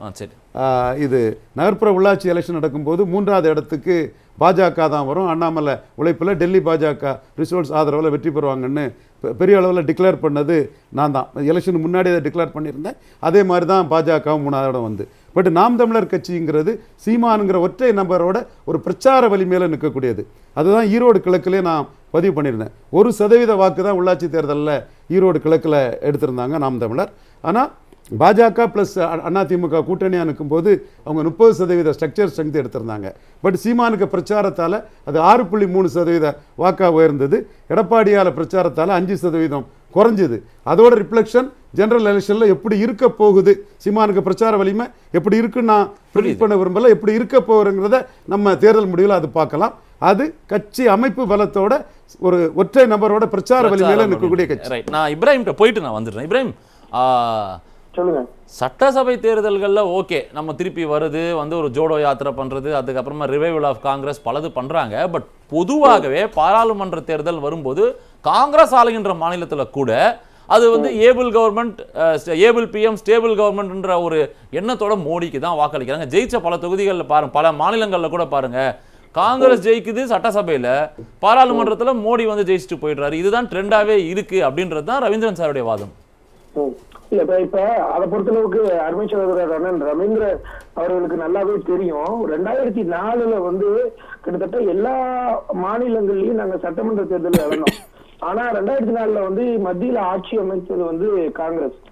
அது மாதிரி ஒவ்வொரு நிலைமையிலையும் மக்களுடைய அரசியல் சூழல் என்பது வேறு. நான் தான் சொல்றேனே, நீங்க இப்போ இங்க இருக்கக்கூடிய நிலைமை பாத்தீங்கன்னா இந்தியா முழுவதும் கொரோனான்ற மிகப்பெரிய தொற்று ஏற்பட்ட போது அந்த கொரோனாவின் தொற்றின் போது தெல்ல தெளிவாக இந்திய நாட்டு பிரதமர் வந்து நீங்க தடுப்பூசி போடுங்கன்னு நேரடியா சொல்லல, லைட் அமுத்துங்க, கோ கொரோனான்னு பெல் அடிங்க, இப்படி சொன்னாரு இந்திய நாட்டு பிரதமர். அதற்கு பின்பாக தான் நேரடியாக தடுப்பூசி இந்தியா தான் வேக்சினை கொண்டு வந்தாங்க. பல நாடுகளுக்கும் நாம வந்து இலவசமாக கொடுத்தோம்னு சொல்றாங்கன்ற ஒரு வாதம் வைப்பாங்க இல்லையா? நான் வரேன். மக்கள் மத்தியில நீங்க எதை கொண்டு போகணும் எதை கொண்டு போக கூடாதுன்றது உங்களுக்கும் எனக்கு வேணா ஒரு விதிவிலக்கு இருக்கலாம். ஆனா இந்திய நாட்டு பிரதமர் அவர்களுக்கு ஒரு நடைமுறை இருக்கு. அவர் எந்த கருத்தை சொன்னாலும் அதை நேரடியாக மக்கள் மத்தியில போய் சேரும். நான் என்ன கேக்குறேன்னா, நீங்க ஒவ்வொரு நேரங்கள்லயும் எது மாதிரியான பிரச்சாரங்களை எடுத்து வைக்கிறீங்க? நேரடியா ராமநவமி வந்தா அசைவம் சாப்பிடறத பத்தி பேசுறீங்க, தேர்தல் அறிக்கை வந்துச்சுன்னா முஸ்லீம் லீக் பத்தி பேசுறீங்க. ஒவ்வொரு இடத்துலயும் இந்திய நாட்டு பிரதமர் 2014 இருந்து 2024 வரைக்கும் எடுத்து வைத்த குற்றச்சாட்டு என்பது கர்நாடகால போயிட்டு நீ 88 முறை திட்டுனாங்கன்னு சொல்றீங்க. நீங்க மக்கள் உங்க இடத்துல நிறைய விஷயத்தை எதிர்பார்க்கிறாங்க. ஆனா நீங்க வந்து எனக்கு வடை பிடிக்கும், இட்லி பிடிக்கும், இதெல்லாம் கேட்கும் போது மக்களுக்கு என்ன நிலைமை ஏற்படும் அப்படின்னா, இந்திய நாட்டு பிரதமராக இருக்கக்கூடியவர் மக்களை பற்றி சிந்திக்கக்கூடியவராக இருக்க வேண்டுமே தவிர்த்து தன்னுடைய பிரச்சனையை புலம்பக்கூடியவராக ஒருத்தர் இருக்கக்கூடாது. அதுதான் மக்கள், எளிய மக்களுக்கு புரியும். நம்மள மாதிரி 7 to 8 உட்காந்து டிபேட் ஷோ பாக்குறவங்களுடைய நிலைமை வேற. ஆனா காலையில 9 மணிக்கு வேலைக்கு போயிட்டு சாயங்காலம் 8 மணிக்கு திரும்பி வர்றவங்களுக்கு நேரடியா பார்க்கும்போது மக்கள் ஒரு டைம் ஹெட்லைன்ல பார்க்கும்போது இந்திய நாட்டு பிரதமர் எதை சொல்றாருன்னு கேட்டீங்கன்னா அதை பத்தி தான் மக்களுக்கு புரியும். ஆனா அந்த இடத்துல விட்டுட்டு நீங்க ஒவ்வொரு இடத்துலயுமே எந்தெந்த இடத்துல நீங்க வந்து மத்திய அரசு சரியாக மக்களுக்கு நிக்கணுமோ அந்த இடம் எல்லாமே தவறிடுறீங்க. தவறிட்டு நேரடியா மக்கள் இடத்துல வந்து நான் வந்து வாக்கு மட்டும் கேட்டீங்கன்னா அது எப்படி எடுத்துக்குவாங்க? 2014 ஒரு குடும்பத்துடைய கடன் வந்து 48,000 ரூபாய், 2023 பினான்சியல் இயர்ல 1,27,000 ஒரு குடும்பத்தின் கடன் சராசரியாக இருக்கிறதுன்னு சொல்லுது. அப்படி இருக்கு இந்திய தேசிய பொருளாதார ஆவணப்படி. அப்ப நாங்க என்ன கேட்கிறோம், மக்கள் எல்லாத்துக்கும் புரியுது. ஒரு 1,200 ரூபாய் சிலிண்டர் அன்றைக்கு 400 ரூபாய்க்கு வித்துச்சு. இந்தியா உலகத்தின் 5வது மிகப்பெரிய குளோபல் எக்கனாமிக் பவரா கொண்டு வந்துட்டோம் அப்படின்ற ஒரு வாதத்தை அவங்க வைக்கிறாங்கல்ல. இல்ல இங்க பாருங்க, அப்படி நீங்க குளோபல் எக்கனாமிக் பவரா கொண்டு வந்திருக்கீங்கன்னா 245 lakh trillion டெப்ட் ரைஸ் ஆயிடுச்சு. 245 lakh crore டெப்ட் ரைஸ் ஆயிருக்கு.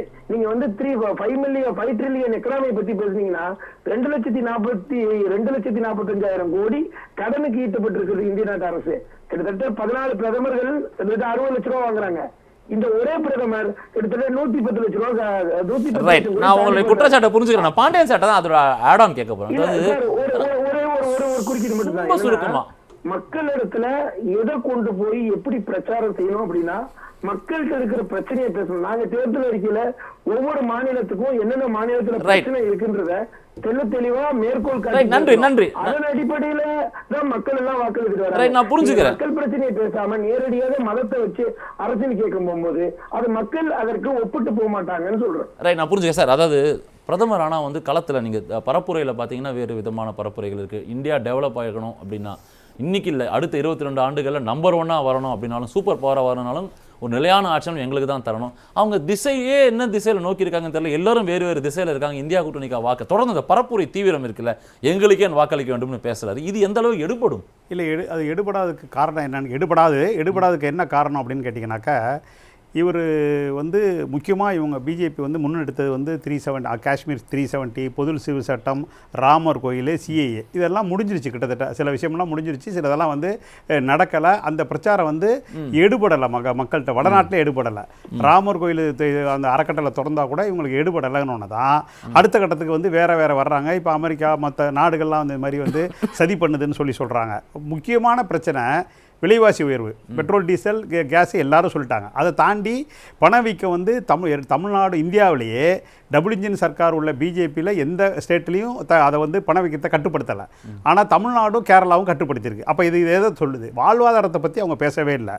அது மட்டும் இல்லாமல் போர் முனைக்கு, எந்த போர் முனை, இஸ்ரேலில் நடக்கிற போர் முனைக்கு, ரஷ்யாவில் உக்ரைன் நடக்கிற போர் முனையில் ஊபி ஊபியிலேருந்து குறிப்பாக வந்து வேலைக்கு போகிறாங்க. அப்போ அது என்னத்தை குறிக்குது? அப்போ அந்த அளவுக்கு ஒரு இந்தியா வந்து மோசமாக இருக்குது. தமிழ்நாட்டிலேருந்தோ வேறு சவுத்துலேருந்தோ யாரும் வேலைக்கு போகல அந்த இடத்துக்கு, இங்கேருந்து வேலைக்கு போகிறாங்க. அது மட்டும் இல்லாமல் ஒரே ஒரு 50,000 பேருக்கு வேலை வந்து போலீஸில் 34,000 ரூபா சம்பளம் ஊபியில். அங்கே வந்து 50 லட்சம் பேர் அப்ளை பண்ணுறாங்க. அதில் 7 லட்சம் பேர் பக்கத்து ஸ்டேட்டு. ஊபியில் மட்டுமே 43 லட்சம். அது கடைசியில் பார்த்தீங்கன்னா கொஸ்டின் பேப்பர் லீக் ஆகி எல்லாத்துக்குமே ஊபி பேரியர் எடுக்க வேண்டாம், நம்ம தமிழ்நாடு கேரளா பேசுவோம். இல்லை, ஏன் சொல்கிறேன்னா வடநாட்டிலையும் வீக் ஆகிடுச்சுங்கிறதான் பிஜேபி தான் நான் சொல்ல வரேன். அது மட்டும் இல்லாமல் இன்னும் ஒன்று சொல்லிட்டு இது பண்ணிடுறேன். 2004 தேர்தல் தான் இதில் வந்து ரிசல்ட் வரப்போகுது. இந்த இந்தியா ஜூன் 4ஆம் தேதி. என்ன காரணம்னாக்கா, தமிழ்நாடு மட்டும் இல்லை, சவுத்து மட்டும் இல்லை, சவுத்துலேயே நீங்கள் 400 சீட்டு சொல்கிறதெல்லாம் வந்து அர்த்தமே இல்லாத விஷயம். ஏன்னு கேட்டால் 543ல் 115 100 சீட்டு மினிமம், 114 சீட்டு சவுத்துலேயே போயிடும். அப்போ வந்ததுன்னா 400 சீட்டு அங்கேயே ஃபஸ்ட்டு ரவுண்டு கீழே போயிடுது. அது போக நீங்கள் எப்படி 303லேருந்து 100 சீட்டு கழிஞ்சிச்சுனாக்கா 180 தான் வரும். இதுதான் 2004 நடந்தது, அதுதான் நடக்க போகுது. அது சகோதரர் இப்ராஹிம் அவர்களுக்கும் பாண்டியன் அவர்களுக்கும் என்னோட ஒரு பதிலாக என்ன சொல்கிறேன்னா, 2004 தொடர்பாக சகோதரர் இப்ராஹிம் சொல்கிற இதுவும் பாண்டியன் அவர்கள் சொல்கிறதும் ஃபேக்டும் நடந்த விஷயம் உண்மைதான். ஆனால் அன்னைக்கு வாஜ்பாய் தலைமையில் இருந்த பாஜகவை விட மோடி தலைமையில் உள்ள 2014 பாஜகவும் சரி, 19 பாஜகவும் சரி, அப்பர் காஸ்ட் ப்ளஸ் ஓபிசியோட வாக்கு வலிமை வாஜ்பாய் தலைமையில் இருந்த பாஜகவோட மோடி தலைமைக்கு மிகப்பெரிய அளவில் உயர்ந்ததுனால தான் 2014 தனி மெஜாரிட்டியும் அதை விட தாண்டிய தனி மெஜாரிட்டியை 19லையும் கொடுத்துருக்குது. இன்றைக்கும் கான்ஸ்டியூஷனை, அம்பேத்கருக்கு கான்ஸ்டியூஷனை மாற்ற போகிறாங்கங்கிற பிரச்சாரத்தை முறியடிக்கிறதுக்கு அவங்க ஏப்ரல் 14 அம்பேத்கர் பிறந்த நாளிலே தான் அவங்க அந்த கான்ஸ்டியூஷன் அவங்களோட மேனிஃபெஸ்டோ வெளியிட்டிருக்காங்க. 2 முறை அப்பர் காஸ்ட் ப்ளஸ் ஓபிசி கன்சால்டேஷனை உருவாக்கின பிஜேபி, அதை தாண்டி இன்னைக்கு ட்ரைபல்ஸு, சத்தீஸ்கர் அவங்க சிஎம்ஏ ட்ரைபல் தான், ப்ளஸ் யாதவ்களையும் எதிராக இருந்த யாதவ்களையும் தன்வசப்படுத்தக்கூடிய அளவுக்கு மத்திய பிரதேசில் யாதவ் சீஃப் மினிஸ்டர் மட்டுமில்லை, யூபி பீகாரில் நிறைய யாதவ் கேண்டிடேட்ஸையும் அதிகப்படுத்தி ஹோல் இந்து கன்சால்டேஷனுக்கான ஒரு முயற்சியை அவங்க பண்ணுறாங்க. அது 19 மாதிரி பலன் கொடுக்க வாய்ப்பு இருக்குது. 2004 டேட்டா சரிதான், ஆனால் அது வாஜ்பாய், இது மோடி 24 நிரூபிக்கும். ஒரு 30 செகண்ட். அதாவது சார் சொல்றதுல அந்த வாஜ்பாய் டிஃபரன்ஸ் சொல்றாரு பார்த்தீங்களா, அந்த வாஜ்பாய் வந்து அந்த வாஜ்பாய்ங்கிறதுக்கு உயரமானவர் அவர், அது விஷயத்தில் அதுவே 2004 போயிடுச்சு. 2024 மோடி வந்து ரொம்ப கீழே போயிட்டாருங்கிறதா முக்கியமானது. இல்லை, ஒரே ஒரு விஷயம், அந்த ராஜ்புத்திரர்கள் வந்து குஜராத்லையும் அந்த ஸ்டேட்லையும் மாறுதுங்கிறத நம்ம வந்து இந்த இடத்துல கணக்கில் எடுத்துக்கணும். ஸ்ரீராம்கிட்ட போறதுக்கு முன்னாடி நான் ஆட் ஆன் டு தட், இப்போ வந்து இவங்க சொல்லக்கூடிய பல விஷயங்கள் எல்லாம் மதம் முன்வைக்கிறாங்க, டெவலப்மெண்ட்டை பின்னாடி தள்ளி பேசுகிறாங்க. இந்த மாதிரியானது தமிழ்நாட்டில் நம்ம பரப்புரைகள் பார்த்தோம், என்னெல்லாம் பேசுனாங்க, தமிழ்நாடு சென்ட்ரிக், அங்கே கேரளா சென்ட்ரிக்காக சில விஷயங்களை எடுத்து வைக்கிறாரு, நாங்கள் என்னென்ன கொடுத்துருக்கோம், என்ன பண்ணியிருக்கோன்றதெல்லாம் சொல்லாரு. பட் எந்த அளவுக்கு இந்த தலைவர்களுடைய பரப்புரை, குறிப்பாக பாஜக ரோட் ஷோ நடத்துகிறாங்க, சமீபத்தில் கூட கேரளாவில் தேர்தல் அறிவிப்பு முன்னதாக 2 ரோட் ஷோ கூட நம்ம பார்த்தோம். இதெல்லாம் எந்த அளவுக்கு வந்து அவங்களுக்கு பலனளிக்கும்? இந்தியா அலையன்ஸ் அதை எப்படி கவுண்டர் பண்ணும்? ஏன்னா அங்கே ஸ்பெசிஃபிக்காக நீங்கள் சொன்ன மாதிரி 2மே இந்தியா அலையன்ஸ், யார் ஜெயித்தாலும் போது அதை எப்படி கவுண்டர் பண்ணுறாங்க? இல்லை, நீங்கள் ஒரு கூட்டணின்னு நம்ம பார்க்கணும் முதல்ல. இப்போ நான் ஏற்கனவே சொன்னது போல என்டிஏல கூட்டணி அதோடைய தலைமை அப்படின்னு யாரும் கிடையாது, மோடின்ற ஒரே ஒரு மனிதர் மட்டும்தான். ஆனால் தமிழ்நாட்டில் இப்போ தமிழக முதல்வர் மு.க. ஸ்டாலின் உள்பட பல தலைவர்கள் மக்கள் மத்தியில் ஆதரவை பெற்ற தலைவர்கள் கொண்ட கூட்டணி அது. நம்ம தலைவர்கள் அண்ணாமலை எப்படி பார்ப்பீங்க? அண்ணாமலைக்குலாம் ஓட் பேங்க் இல்லையே. ரைட். அவர் தமிழக முதலமைச்சராக மக்களால் தேர்ந்தெடுக்கப்பட்டவருக்கும் மற்றவங்களையும் நம்ம ஒப்பிட முடியாது. அப்படிப்பட்ட ஒரு தலைமை இருக்கு. கேரளாவில் காங்கிரஸுக்கு எதிராக இருக்கக்கூடியவரே யாருன்னு சொன்னா கேரளாவோட முதலமைச்சர் பினராயி விஜயன், மக்கள் மத்தியில் ஆதரவை பெற்றவர். இன்னைக்கு கர்நாடகத்தை ஆள்வது யாருன்னு பார்த்தீங்கன்னா காங்கிரஸுடைய முதலமைச்சர் சித்தராமையா. இப்படி அந்தந்த மாநிலங்களில் மக்கள் தலைவர்களாக இருக்கக்கூடியவர்கள் தான் பாரதிய ஜனதா கட்சிக்கு எதிராக இருக்கிறாங்க. ஸோ அப்படி பார்க்கும் பொழுது ஒரு தலைவர்களுடைய பிரச்சாரம் என்பது எப்படி எடுபடும் சொன்னால் அவர்களுக்கு மக்களுடைய ஆதரவு இருக்கணும், அந்த கட்சிக்கு கட்டமைப்பு இருக்கணும், அந்த கட்சியை மக்கள் ஏற்றுக்கொள்ளணும். இது மூன்றும் பாரதிய ஜனதா கட்சி தென்னிந்திய மாநிலங்கள் எந்த இடத்துல கிடையாது. பட் அவர் சில விஷயங்கள் சொல்றாரு, சோஷியல் ஆர்கெஸ்ட்ரேஷன் சில விஷயங்களை பண்றாங்க. இல்ல சோஷியல் ஆர்கெஸ்ட்ரேஷன் எல்லா கட்சியும் செய்வாங்க. நான் ஏற்கனவே சொன்னதை போல கர்நாடகாவில் மட்டும்தான் பாரதிய ஜனதா கட்சிக்கு ஒரு சிறிய அடையாளம் இருக்கிறது. அந்த அடையாளமும் இன்றைக்கு அவர்கள் ஜனதாதளம் செக்யூலரோட சேர்ந்ததற்கு மிக முக்கியமான காரணமே என்னன்னா, அவர்களால் தனித்துவமாக அந்த அடையாளத்தை காப்பாற்ற முடியாது, தக்க வைக்க முடியாதுன்ற பயம் வந்ததால தான் இன்றைக்கு ஒக்கலிகா சமூகத்தை பெரும்பான்மையாக ஆதரிக்கக்கூடிய ஜனதாதள் செக்குலரை தங்களுடைய போட்டியிடுகிற சீட்டுகளை குறைத்து கொண்டு அவர்கள் வந்து இந்த கூட்டணியை சேர்த்து. ஸ்ரீராம் எல்லாம் ஒட்டுமொத்தமா வந்து 3 விதமான கருத்துக்களை கேட்டீங்க. இப்ராஹிம் கிட்டும் சரி, நம்ம பாண்டியன் சாரும் சரி, சாரநாத்தும் சரி, 3 விதமான குற்றச்சாட்டுகள். சார் நீங்கள் என்ன ட்ரை பண்ணாலும் கஷ்டம். அதனோட சாராம்சம் என்ன அப்படின்னா, கட்டமைப்பு பெருசாக இல்லை, வாக்குகளை ஈர்க்கக்கூடிய தலைவர்கள் இங்கே இல்லை, மோடி மட்டுமே வந்து பிரச்சாரம் செய்ய வேண்டிய கட்டாயமும் இருக்குது, பேசுவதும் மதம் சார்ந்து பல இடங்களில் நம்ம மாற்றி பேசுகிறோம், டெவலப்மெண்ட்டுக்கான பதில்கள் இல்லை, அடுக்கடுக்கான கேள்விகள் இருக்குது, ஒரு பெரிய ஆன்டி இன்கம்பன்சியாக பார்க்குறாங்க. இதெல்லாம் தாண்டி எப்படி ஜெயிக்க முடியும்? நீங்கள் 40 ஈஸியாக ஜெயிக்க முடியும் 120ல சொல்கிறத நம்பும்படியாக இல்லைன்றது தான் வாதமாக இருக்குது. நம்புறத நம்பாத அவங்க இஷ்டங்க. ரைட்டு. இப்ராஹிம் அவர்களுக்கு, அதாவது அவருக்கு தெரியல யாரு கொரோனா டயத்துல யாரு காப்பாத்துனாங்கன்னு. பாவம் ஒரு பூக்காராமாக்கு சொல்லுது, நீங்க அந்த வீடியோ எல்லாம் அவர் பார்க்க சொல்லுங்க. இந்த நம்ம மோடி என்ன பண்ணிருக்காருன்னு ஒரு பூக்காரமா சொல்லுது, அவர் தாங்க ஊசி கொடுத்து நம்ம உயிரை காப்பாத்திருக்காருன்னு. சோ எதிர்கட்சி தலைவர்களுக்கு தெரியாது, ஆனா ஊசியை கரெக்டா போய் போட்டுன்னு வந்துட்டாங்க. போட்டுன்னு வந்துட்டு மோடி என்ன பண்ணாருன்னு கேள்வி கேட்பாங்க. அதுதான் அரசியல், அது மக்களுக்கு அது தெரியும். அதனால அது பிரச்சனை இல்லைங்க. என்னமோ இவங்க வந்து வளர்ச்சியை பத்தி பேசுறாங்க. நாங்களே அவங்க வெறுமா பயமூத்தி தாங்க இந்தி கூட்டணி எப்படியோ மக்களை மிரட்டி பாக்குது. மோடி வந்தா இனிமே எலெக்ஷன் இருக்காது, மோடி வந்தா ரேஷன் கார்டு இருக்காது, மோடி வந்தா இனிமே வந்து இஸ்லாமியர்கள் எல்லாம் வெள்ளத்தை, எங்கேயாவது வளர்ச்சியை பத்தி பேசிருக்காங்களா? நாங்க வந்தா இதெல்லாம் பண்ணுவோம். என்னத்த சொன்னாங்க மேனிஃபெஸ்டோல, என்னத்த சொன்னாங்க? அது கரெக்டா குறிப்பா 18 கோடி இஸ்லாமியர்களுக்கு காங்கிரஸ் சொல்லி இருக்குது. கரெக்ட். அதனாலதான் அந்த முஸ்லீம் லீக் கட்சின்னு சொல்றாங்க. நீங்க பெரும்பாலும் நாட்டா பார்க்கணும். வெறும் ஒரு சமூகத்தையோ ஒரு குறிப்பிட்ட மதத்தையோ மட்டும் நீங்க வைத்து நீங்க அரசியல் பண்ணணும்னு நினைச்சா உங்களுக்கு 44 சீட் இல்ல, இந்த வாட்டி அதோட கம்மியா தான் வரும் அப்படின்னு தான் அவங்க வைக்கிற கேள்வி. இதே கேள்வி உங்க பக்கம் திரும்பாதா? ராமர் கோவில் பேசுறோம், இந்துக்கள் பேசுறோம் சொன்னது பாரத பிரதமருங்க. நாங்க வெறும் இஸ்லாமியர்களுக்கு மட்டும் கட்சி நடத்தல, காங்கிரஸ்னு பேரை வச்சுன்னு. அனைவருக்குமான கட்சி பாஜக, அனைவரும் உள்ளடங்கிய கட்சி பாஜக. அது ஓபிசியா இருக்கலாம், பிசியா இருக்கலாம், எஸ்சியா இருக்கு. இன்னொன்னு ரிசர்வேஷன்ஸ் எடுத்துருவாங்கன்னு ஒரு பயமுத்துரு. எவ்வளவுதான் நீங்க போய் சொல்லுவீங்க? மக்கள் இதை ஏற்றுக்கொள்ள போவது இல்லைங்க. நீங்க பாருங்க, பாண்டியன் சொன்னாரு வடநாட்டுல இருந்து இங்க வராங்கன்னு. ஏங்க நம்ம ஊருக்காரனும் டெல்லியில போய் இட்லி விற்கிறாங்க ரோடு, அது கூட தப்பு இல்ல. நான் உங்ககிட்ட அவர் அடுத்து உங்க நேரம் தான் இப்ராஹிம், அடுத்து உங்க நேரம் தான். கொஞ்சம் அமைதி, நான் வந்துடுறேன். ஒட்டு மொத்தமா உங்க நேரம் அடுத்தது, நீங்க பேசலாம். அமைதி. பல இடத்துல இப்ராஹிம் நான் வரேன். இப்ராஹிம் அடுத்து உங்க கிட்ட தான் இருங்க, வெயிட் பண்ணுங்க. அமைதி இப்ராஹிம், அமைதி அமைதி. இப்ராஹிம் அமைதி. சீரா முடிச்சிருங்க சீரா. தமிழ்நாட்டுல ரைட். நன்றி நன்றி இப்ராஹிம், நான் வரேன். I will come to you. Please maintain silence. ஒரு 2 நிமிஷம். யாரும் உழைச்சு சாப்பிடலப்போ டாஸ்மாக்ல பிஸியா இருக்கிறதால ரைட் வடஇந்தியர்களுக்கு வந்தாங்க திரும்பி போயிட்டாங்க. ரெண்டு பேரும் இப்படி பேசினா மக்கள்கிட்ட யார் கருத்தும் போய் சேராது, இருவருடைய கருத்தும் போய் சேராது. இருவரும் இங்க தான் பேச முடியும். ரைட். நன்றி நன்றி. யாராவது ஒருத்தர் அமைதி. ஸ்ரீராம் நான் வரேன். ரைட். நன்றி நன்றி. இருவரும் இப்படியே பேசினா நமக்கு நேரம் வராது. ரைட். நான் இறுதி கருத்து. ரைட். நன்றி.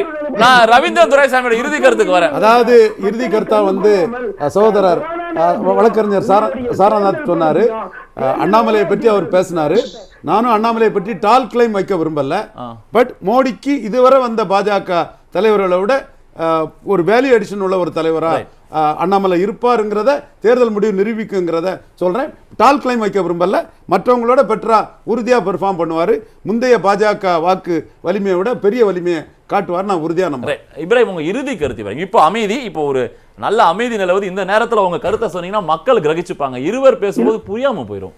இல்ல அதுதான் சொல்றேன். அதாவது என்னன்னு கேட்டீங்கன்னா, மொத்தம் இந்தியா முழுவதும் தேர்தல் நடக்க வருது. இந்த தேர்தல் நடக்கிற நேரத்துல காங்கிரஸ் கட்சியை குறித்து அவர்கள் வைக்கக்கூடிய பாஜகவினுடைய கருத்து பாருங்க. தேர்தல் யுக்தியே நாங்க தான் என்னமோ கையாளுற மாதிரி.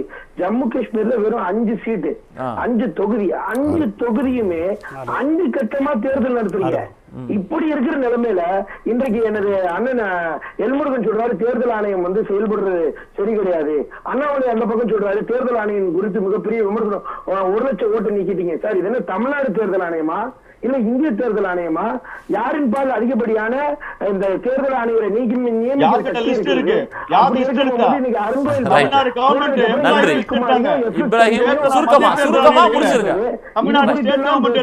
நன்றி இருவருக்கும் நன்றி. இறுதி கருத்து சாரநாதன். நன்றி இருவருக்கும் நன்றி. சாரநாதன் இறுதி கருத்து. மக்களுடைய எண்ணங்கள்ன்றது ஒரு ஆட்சி அமைதி அமைதி ஒரு மக்களுடைய எண்ணங்கள்ன்றது ஒரு ஆட்சி நடத்துற விதத்தை வைத்து தான் நம்ம கணிக்க முடியும். 2019 2014 நம்ம கணக்கு போட முடியாது. 2004 வாஜ்பாய்க்கு ஏற்பட்ட கதி தான் இன்றைக்கு மோடிக்கு ஏற்படும். ஏனென்று சொன்னால் இன்றைக்கு இந்த மோடியினுடைய ஆட்சி என்பது எந்த வகையில் மக்களுடைய தேவைகளை பூர்த்தி செய்யவில்லை, வெறும் அவர்களுடைய நம்பிக்கையை பூர்த்தி செய்வதற்கான போலி வேஷங்களை தான் செய்திருக்கிறார்கள். ஆகையால் அவர்கள் நிச்சயம் தோற்கடிக்கப்படுவாங்க. 30 செகண்ட்ல 30 செகண்ட் கூட இல்லை, இன்னும் கூட குறைச்சா சந்தோஷம் எனக்கு. அதாவது 4 எம்எல்ஏ பிஜேபி ஜெயிச்சு தமிழ்நாட்டில் அதிமுக கூட்டணியில் இருந்தப்ப அண்ணாமலை ஜெயிக்கலங்கிறதையும் இந்த இடத்துல பதிவு பண்ண விரும்புகிறேன். 2வது மாநில கட்சி 180 சீட்டு நிச்சயமா இந்தியாவில் இந்த எலெக்ஷன் வரும். 180 வரும். அதுக்கு 1 சீட்டோ 2 சீட்டோ குறைச்சி தான் பிஜேபி வரும். மொத்தமா தமிழ் இந்தியாவில் 180 சீட்டு மாநில கட்சி மட்டும். 180க்கு இந்தியா கூட்டணி 180க்கும் கம்மியா தான் வாங்க போகுது பாஜக ஒட்டு மொத்தமா. நீங்க எப்படி பாக்குறீங்க? இங்க பேசக்கூடிய எல்லாம் தமிழ்நாடு வின் பண்ணா பிரைம் மினிஸ்டர் ஆக முடியாதுன்னு சொல்லிடுங்க. நாட வின் பண்ணோம், தமிழ்நாடு மட்டும் வின் பண்ணா பிரைம் மினிஸ்டர். நான் சொன்னது மாநில கட்சின்னு சொன்னேன். மாநில கட்சிகள் சேர்த்து மாநில கட்சிகள் தமிழ்நாட்டை வின் பண்ண மாட்டோம். புரியுது. ஒரு ஓட்டு வாங்குவாங்களான்னு கேட்டு சொல்லுங்க. ரைட், நன்றி. உங்க இறுதி கருத்து இப்ராஹிம். No intervention. நீங்க உங்க இறுதி கருத்தை சொல்லி முடிக்கலாம். இல்ல அதுதான் சொல்றேன். அதாவது சொந்த தொகுதியிலே ஒரே ஒரு ஓட்டு வாங்கினவர் தான் அண்ணாமலை அவர்கள். அவர் அண்ணாமலை வந்து நீங்க ஒரு இங்க இருக்கக்கூடிய தமிழ்நாட்டில் ஒரு கவுன்சிலர் ஈக்குவலா கூட நீங்க மேட்ச் பண்ணக்கூடாது. எப்படி சொல்றேன்னா அந்த அளவுக்கு தான் வாக்கு வாங்கி இருக்கிறாரு. அப்படி இருக்கிற நிலைமையில வந்து இன்றைக்கு அண்ணாமலை சொல்லக்கூடிய கருத்துக்களையோ இன்றைக்கு பாஜகவினர் சொல்லக்கூடிய கருத்துக்களோ காங்கிரசுக்கு பொருந்தவே பொருந்தாது. ராகுல் காலம் முடிந்து ராகுல் காலம் இருக்கிறது. இந்த இந்திய நாட்டுக்கு பிடித்த பாஜகவின் ராகுல் காலம் முடிந்து விட்டது. இனி பிறக்க போவது 2024 மக்களின் ராகுல் காந்தி இதே பிரதமராக தேர்ந்தெடுப்பார். ராகுல் காலம் தான் இனி ராகுல் காலம் அப்படின்னு நம்ம அது புரிஞ்சுக்கணும். டி ராஜா கிட்ட சொல்லிடுங்க. சரி, ரைட் ரைட் ரைட். நன்றி நன்றி இருவருக்கும் நன்றி. Right right. நல்ல ஒரு பாசிட்டிவ் டோன்ல முடிக்கிறார் இப்ராஹிம். நம்ம புரிஞ்சுக்கலாம், இது அவருடைய நம்பிக்கைன்னு புரிஞ்சுக்கலாம். ரைட். ஆக தென் மாநிலங்களில் நடக்கும் 2ஆம் கட்ட தேர்தல் பரப்புரையில் தீவிரம் காட்டும் தலைவர்கள் வெற்றி யாருக்குன்னு பேசிட்டு இருந்தோம். அப்கோர்ஸ் அரங்கத்துக்கு வந்து கருத்திலே பிறந்த மூவருக்கும் இணையத்திலாக இந்த இருவருக்கும் மிகப்பெரிய நன்றி. மற்றொரு நிகழ்ச்சியை சந்திக்கலாம். இது மாலை முரசு தொலைக்காட்சியின் நெற்றிக்கண். நன்றி, வணக்கம்.